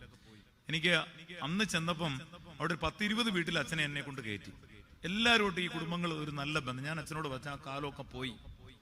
അയ്യപ്പ പണിക്കർ പാടിയതുപോലെ യന്ത്രം കറക്കുന്ന തന്ത്രം ജപിക്കുന്ന മന്ത്രിമാർ അരുളാത്ത കുടിലം കുലങ്ങളും ചുടിഞ്ഞാമ്പലാകാത്ത കാടിന്റെ പൂക്കളുടെ മാനം കെടുത്താത്ത കുലടയുടെ വേദാന്ത പടുമൊഴികളോതാത്ത തളരും മനുഷ്യന്റെ തലവെട്ടി വിൽക്കാത്ത കുതിറും മനുഷ്യന്റെ കുടൽമാല കീറാത്ത കുടിലതകളില്ലാത്ത കുന്നായ്മയില്ലാത്ത കൂടോത്രമില്ലാത്ത കരളുകൾ കരയാത്തവർ എന്റെ നാട് എവിടെന്റെ മക്കളെ. കാവറ കോവളം ഒന്തടി കഥകളി മധുവിത് പൊന്മുടി പൊന്നു ബിസ്ക്കറ്റുകൾ ഗൾഫ് കൊട്ടാരങ്ങൾ കാണാത്തവർ എന്റെ നാട് എവിടെന്റെ മക്കളെ. ഇന്ന് കൊട്ടാരങ്ങളുണ്ട്, വീടുകളുണ്ട്, 10-20 ചാവിയുണ്ട്, 42 മുറിയുണ്ട്. ഗേറ്റുണ്ട്, എല്ലാം ഉണ്ട്, പക്ഷെ സമാധാനമില്ല. പണ്ടാണെങ്കിൽ 2-3 മുറി, 10-12 മക്കള്, വിളിച്ചാൽ കാണുകയും കേൾക്കുകയും സംസാരിക്കുകയും അയൽപക്കക്കാരുമായിട്ടെല്ലാം ഉള്ള ഒരു ബന്ധം. ഇന്നൊരാപത്ത് വന്നാൽ ആര് തിരിഞ്ഞു നോക്കാനുണ്ട്? പണ്ടൊരാൾ ഹോസ്പിറ്റലിൽ കടന്നാൽ നമുക്കറിയാം, ആ വീട്ടുകാർ കടന്നാലും ആ വീട്ടുകാരല്ല ഭക്ഷണമായിട്ട് പോകുന്നത്. മാവിയുടെ വീട്ടിൽ നിന്ന്, കൊച്ചമ്മയുടെ വീട്ടിൽ നിന്ന്, ചിന്നമ്മയുടെ വീട്ടിൽ നിന്ന് മാറി മാറി പോയി കൂട്ടുനിന്ന് ഒന്നും ആ വീട്ടുകാർ അറിയത്തില്ല. സ്വന്തക്കാരും അയൽപക്കക്കാരെല്ലാം. ഇന്ന് ആര് കടന്നാൽ ആർക്കെന്ത് ഖേദം, അവിടെ പോയി പറ്റുമെങ്കിൽ അവിടെ ഇരിക്കുന്ന ഓറഞ്ചൂടെ കഴിച്ചിട്ട് ഇങ്ങോട്ട് പോരും. ഗുണപ്പെടുത്താൻ പോവാം. നമ്മൾ തിരിച്ചറിയണം, to serve to glory of God. നീ കൊടുത്ത് ദൈവമഹത്വം പ്രാപിക്കണം. നമ്മുടെ മനസ്സാക്ഷി എത്ര മാറിപ്പോയി. നമുക്ക് എത്ര പേരോട് വേദനയുണ്ട്. പണ്ട് മരണ വീട്ടിലൊക്കെ എന്ത് നിലവിളിയായിരുന്നു. നമ്മുടെ അയൽപക്കത്ത് ഒരാൾ മരിച്ചാലും നിലവിളിയോടെ നിലവിളിയാണ്. നിലവിളിക്കണമെന്നോ നിലവിളിക്കണ്ടെന്നല്ല ഞാൻ പറയുന്നത്. ഈ വിവാഹ ഉദാശ പറയുന്നുണ്ട്, മക്കളെ നിങ്ങളിപ്പോൾ നിൽക്കുന്നത് ജീവമേശ, സ്ലീബ, വെടിപ്പുള്ള ഏവൻഗേലിയോൻ, ജനക്കൂട്ടം. പിന്നെ പറയുന്നുണ്ട്, ഹൃദയവിചാരങ്ങൾ അറിയുന്നവന് ദൈവമുമ്പാകണം നിങ്ങൾ നിൽക്കുന്നത് നല്ലവണ്ണം ശ്രദ്ധിപ്പിൻ. ഈ 5 വരി മറക്കരുത് മക്കളെ. നിങ്ങളിപ്പോൾ നിൽക്കുന്ന ജീവമേശ, സ്ലീബ, ഏവൻഗേലിയോൻ, ജനക്കൂട്ടം, ഹൃദയവിചാരങ്ങൾ അറിയുന്ന ദൈവമുമ്പാകെയാണ് നിങ്ങൾ നിൽക്കുന്ന നല്ലവണ്ണം ശ്രദ്ധിപ്പിൻ. അതുകൊണ്ടാണ് പണ്ട് കുർബാനയൊക്കെ കഴിഞ്ഞാണ്, തിങ്കളാഴ്ച ദിവസമാണെങ്കിലും കല്യാണം നടക്കും. ഇന്ന് തിങ്കളാഴ്ച കല്യാണമാണെങ്കിൽ ഞായറാഴ്ചയും കുർബാന കൊള്ളും. കാരണം സമയമില്ലല്ലോ, രാവിലെ ഒരുങ്ങാനൊക്കെ അങ്ങ് പോണ്ടായോ. പണ്ട് അങ്ങനല്ല. എനിക്കറിയാം, 9 മണിക്ക് കുർബാനയെ കൊണ്ട് മണവാളൻ വീട്ടിൽ പോവും. 10 മണിയാവും മണവാട്ടി വരും. 10:30 ആകുമ്പോൾ മണവാളൻ വെള്ളയുടുപ്പും വെള്ളമുണ്ടും കുരിശുമാല ഇട്ടുകൊണ്ട് പള്ളി വന്ന ഒരു സമയമുണ്ടായിരുന്നു. ഇന്ന് അതൊക്കെ മാറി. അച്ഛനൊരു വെള്ളം പോലും കുടിക്കാതിരിക്കുമ്പോഴാണ് ഇതാ വരുന്ന സിനിമാസ്കോപ്പ് മോഡൽ മണവാളൻ, മണവാട്ടി. ഈ മണവാട്ടിയെക്കാളും ഒരുങ്ങുന്ന മണവാട്ടിയുടെ അമ്മയായിരിക്കും. കാരണം 1.5 കിലോ പെയിന്റ് ബാക്കി വരും. ഇതെല്ലാം കൂടെ തച്ചിലിരുന്ന് അങ്ങ് പിടിപ്പിക്കുക. ഞാൻ ചോദിക്കും, നിങ്ങളുടെ എങ്ങാണ്ട് കല്യാണമാണെന്നോ? അത്യാവശ്യം ഒരുങ്ങണം, ഭാവിക്കുന്നതിന് മീതെ ഒരുങ്ങരുത്. ഇനി മാത്രമല്ല, കയറി വരുന്ന കണ്ടിട്ടില്ലയോ? ഇത് എവിടുന്ന് വന്നെന്നറിഞ്ഞൂടാ. പള്ളിക്കകത്ത് ദൈവമക്കളെ അലങ്കരിക്കരുത്. ഒരു ആർഭാടവും വേണ്ട. പിന്നെ കാണാൻ 10-12 പിള്ളേർ ചാമ്പയ്ക്കും ബസ്കറ്റും പിടിച്ചുകൊണ്ട് വരുന്നത്. ഇതിന്റെ തിരുവാതിര കളിയല്ലോ ആണോ? നമ്മള് ചിന്തിച്ചേ, ഒരു ലീഡർഷിപ്പും അധികമില്ലാതെ ഹൈന്ദവ സഹോദരങ്ങൾ ഇന്നും ഇലവെട്ടി നിലത്തിരുന്നില്ലേ ഭക്ഷണം കഴിക്കുന്നത്? എന്ത് ബഹളോ, എന്ത് ആർഭാടോ ഇത്! നമ്മളിത് അടുത്തിടയ്ക്ക് ഞാൻ കണ്ടത്, കല്യാണം കഴിഞ്ഞ് മണവാളനെ മണവാട്ടിയും കൂടെ ഏതോ പിള്ളേർ പിടിച്ച് കുതിരയുടെ മണ്ടയ്ക്ക് കയറ്റി. ഈ പെണ്ണിനെങ്ങനെ പിടിച്ചുകൊണ്ട് കിടക്കാൻ അറിയാവോ? പോയ വഴിക്ക് മറിഞ്ഞു വീണ് കാല് പ്ലാസ്റ്റർ വിട്ടു. ആദ്യ ദിവസമാണെന്ന് മറക്കരുത്. ഇതെല്ലാം യേശുവിന്റെ പിൻഗാമികൾക്കാ. ഒരുവൻ എന്റെ പിന്നാലെ വരാൻ ചിച്ചാൽ തന്നെത്താൻ ത്യജിച്ച് നാൾതോറും തന്റെ ക്രൂശ് എടുത്തുകൊണ്ട് തന്നെ അനുഗമിക്കട്ടെ. വിവാഹ കൂദാശയെ കുറിച്ച് പറയുന്നത് എന്താ? മശിഹ സഭയ്ക്ക് വേണ്ടി സ്വന്തം പ്രാണനെ സമർപ്പിച്ചതുപോലെ ഭാര്യ ഭർത്താക്കന്മാരെ ജീവനെ ത്യജിക്കുന്നതാണ് കുടുംബജീവിതം. അങ്ങനെ ജീവിക്കുമ്പോഴുണ്ടല്ലോ, കാൽവറിയിൽ യാഗമായി യേശുവിനെ സാക്ഷ്യമാക്കി നമ്മുടെ കുടുംബജീവിതം പോകുമ്പോൾ ടേക്കൺ ടു ബി ബ്രോക്കൺ. പരുമലയിൽ അടുത്തിടയ്ക്ക് ഒരു 4 വർഷം മുമ്പ് ഒരു വളരെ ധനികനായ ഒരു മനുഷ്യന്റെ കല്യാണം, നിങ്ങളുടെ ബന്ധുവാണെങ്കിൽ നിങ്ങൾ അറിഞ്ഞതായി എടുക്കണ്ട, കല്യാണം നടന്നു. അദ്ദേഹത്തിന്റെ മകൻ, ഒരു തിരുമേനി, ചെറിയൊരു കൊയറ്, അത്യാവശ്യം ഫുഡ്. പക്ഷെ അന്ന് അദ്ദേഹം 14 കല്യാണം കേരളത്തിൽ നടത്തി, പല മതസ്ഥരുടെ. ഏതാണ്ട് 5 ലക്ഷം രൂപ വീതം കൊടുത്തു. പുള്ളി പറഞ്ഞു, അച്ഛാ എനിക്ക് കോടികൾ പൊട്ടിക്കാമായിരുന്നു, പക്ഷെ വേണ്ട അച്ഛാ, എൻ്റെ മകൻ അത്യാവശ്യം നല്ലൊരു കല്യാണം നടത്തി. ആ പൈസ 50 ലക്ഷം രൂപ, 80 ലക്ഷം രൂപ 16 കൊച്ചുങ്ങളെ പല മതത്തിലുള്ളവരെ കെട്ടിക്കാൻ ആ ദിവസം തന്നെ പുള്ളി നടത്തി. ഇതുപോലുള്ള നല്ല വ്യക്തികൾ ഈ ഭൂമിയിലുണ്ട്, ആരും അറിയാതെ. പ്രിയമുള്ളവരെ, മറ്റുള്ളവന്റെ കണ്ണുനീർ ഒരു മിന്നു വേടിക്കാൻ ഇന്നും നിവൃത്തിയില്ലാത്തവർ ഈ മണ്ണിലുണ്ട്. ഒന്ന് കഞ്ഞി കുടിക്കാൻ നിവൃത്തിയില്ലാത്തവരുണ്ട്. മറക്കരുത്, പുറത്തു പറയുന്നില്ലെന്നേ ഉള്ളൂ. അവിടെ കിട്ടുന്ന പണം അടിച്ച് ദൂർത്തടിക്കരുത്. ഈ പൈസയ്ക്ക് നാളെ കണക്ക് പറയേണ്ടി വരും. അതുകൊണ്ട് ഞാനിതൊന്നും പറഞ്ഞ് ചിരിക്കാനും ചിന്തിപ്പിക്കാനും ഒന്നും വിലയിടാനൊന്നുമല്ല. ഒരു വാക്ക് ഞാൻ പറഞ്ഞു, റോമ ലേഖനം 12:5, പലരായ നാം ക്രിസ്തുവിൽ ഒരു ശരീരവും തമ്മിൽ അവയവങ്ങളുമാണ്. 3 ആശയങ്ങൾ: call to be united, need to be sanctified, taken to be broken. ഒന്നാകാൻ വിളിക്കപ്പെടണം, ഒന്നാകാൻ വിശുദ്ധീകരിക്കപ്പെടണം, ഒന്നാകാൻ മുറിക്കപ്പെടണം. എൻ ജീവനെ കാളും നീ വലിയതാണെനിക്ക്. ആരാധന ആരാധന ആരാധന ആരാധന തുല്യ തുല്യം ചൊല്ലാൻ ആരുമില്ലേ, അങ്ങേപ്പോലെ യേശുവേ സ്നേഹമേ ജീവനേ, അങ്ങേ മാർവിൽ ചാരുന്നു ഞാൻ. അവസാനം നമ്മളെല്ലാം കേൾക്കേണ്ട ഒരു ശബ്ദമാണ്, നീ നിന്നോടുകൂടെ പർദീസയിലിരിക്കും. തലകളെ വണക്കം പ്രാർത്ഥിക്കാം. കാരുണ്യവാനായ കർത്താവേ, സ്വർഗീയ പിതാവേ, ഈ പരിശുദ്ധ ദേവാലയത്തിൽ അകത്തും പുറത്തുമായി ശബ്ദം കേട്ട എല്ലാ ദൈവമക്കളെയും തിരുമുമ്പാകെ സമർപ്പിക്കുന്നു. ഞങ്ങളുടെ കുറവുകളെല്ലാം നീ കാണുമാറാകണമേ. ഞങ്ങളുടെ നന്മകൾക്ക് കൂടുതലായി പ്രതിഫലം തരണമേ. ഇന്നിവിടെ വന്നിരിക്കുന്ന എല്ലാ മക്കളിൽ നിന്നും കാൽപാദങ്ങൾ മാത്രമല്ല, കണ്ണുനീർ കൂടി കയറ്റുവാൽ വീഴുവാനിടയാകണം. ഞങ്ങളുടെ അഹങ്കാരമോ, ഞങ്ങളുടെ ആഭരണമോ, ഞങ്ങളുടെ പണമോ, ഞങ്ങളുടെ കാറോ, ഞങ്ങളുടെ വീടിന്റെ മഹിമകളോ ഒന്നും അറിയിക്കാനുള്ള സ്ഥലമല്ല ഇത്. അവങ്കലേക്ക് നോക്കിയവർ പ്രകാശിതരായി. എത്ര ആരോഗ്യമുണ്ടെങ്കിലും ഒരു നിമിഷം മതി, എത്ര പണമുണ്ടെങ്കിലും ഒരു നിമിഷം മതി, എത്ര വീടുണ്ടെങ്കിലും സമാധാനമില്ലെങ്കിലും, എത്ര ആഭരണമുണ്ടെങ്കിലും അണിയാൻ സാഹചര്യമില്ലെങ്കിലും, അതിനേക്കാൾ ഉപരിയായി എൻ്റെ യേശുവേ, പലരായ ഞാൻ ക്രിസ്തുവിൽ ഒരു ശരീരവും തമ്മിൽ അവയവങ്ങളുമാക്കി തീർക്കാൻ 3 ദൗത്യങ്ങൾ ക്രിസ്തുവിൽ ഒന്നാക്കി തീർക്കണം. ക്രിസ്തുവിൽ വിശുദ്ധീകരിക്കപ്പെടണം. ക്രിസ്തുവിനായി മറ്റുള്ളവർക്കായി മുറിക്കപ്പെടണം. അതിനെ ഞങ്ങളെ ഒരുക്കുമാറാകണം. ഇവിടെ കടന്നു വന്നിരിക്കുന്ന ശാരീരികവും മാനസികവുമായ വേദനകൾ എല്ലാം തിരുവമ്പാകെ സമർപ്പിക്കുന്നു. സാമ്പത്തിക പ്രയാസം അനുഭവിക്കുന്നവരെ, കുടുംബത്തിൽ സ്വസ്ഥതയില്ലാത്തവരെ, ഞങ്ങളോട് പ്രാർത്ഥന ആവശ്യപ്പെട്ടുള്ളവരെ, പഠിക്കുന്ന കുഞ്ഞുങ്ങളെ, രോഗികളെ, വിദേശത്തായിരിക്കുന്നവരെ സമ്പൂർണമായി സമർപ്പിക്കുന്നു. ഇടവയെ നയിക്കുന്ന ബഹുമാനപ്പെട്ട അച്ഛനെ കുടുംബമായി, ഇടവയുടെ ട്രസ്റ്റി, സെക്രട്ടറി, കമ്മിറ്റിക്കാരെ, ഈ ശുശ്രൂഷ നയിക്കുന്നവരെ, പാട്ടുപാടിയ മക്കളെയും തിരുമുമ്പാകെ സമർപ്പിക്കുന്നു. നന്മകളാ നിറയ്ക്കുമാറാകണമേ. ശബ്ദം കേട്ടവരെല്ലാം സമർപ്പിക്കുന്നു. യേശുവേ കടന്നു വരണമേ. എല്ലാവരും ശബ്ദം കുറച്ച് ഒരുമിച്ചൊന്ന് പറഞ്ഞേ, യേശുവേ ചൊല്ലി, യേശുവേ യേശുവേ കരുണ ചെയ്യണമേ, യേശുവേ കരുണ ചെയ്യണമേ. പ്രിയപ്പെട്ട ദൈവമക്കളെ, ഇന്നു മുതൽ മുടങ്ങാതെ ബൈബിൾ വായിക്കുവാൻ, ദേവാലയത്തിൽ ആദ്യമേ വരുവാൻ, എല്ലാ നന്മകൾ ചിന്തിക്കുവാൻ നമ്മൾക്കിടയാകട്ടെ എന്ന് പ്രാർത്ഥിക്കട്ടെ. പിതാവിൻ്റെയും പുത്രൻ്റെയും പരിശുദ്ധ റൂഹായുടെ നാമത്തിൽ തന്നെ ആമേൻ.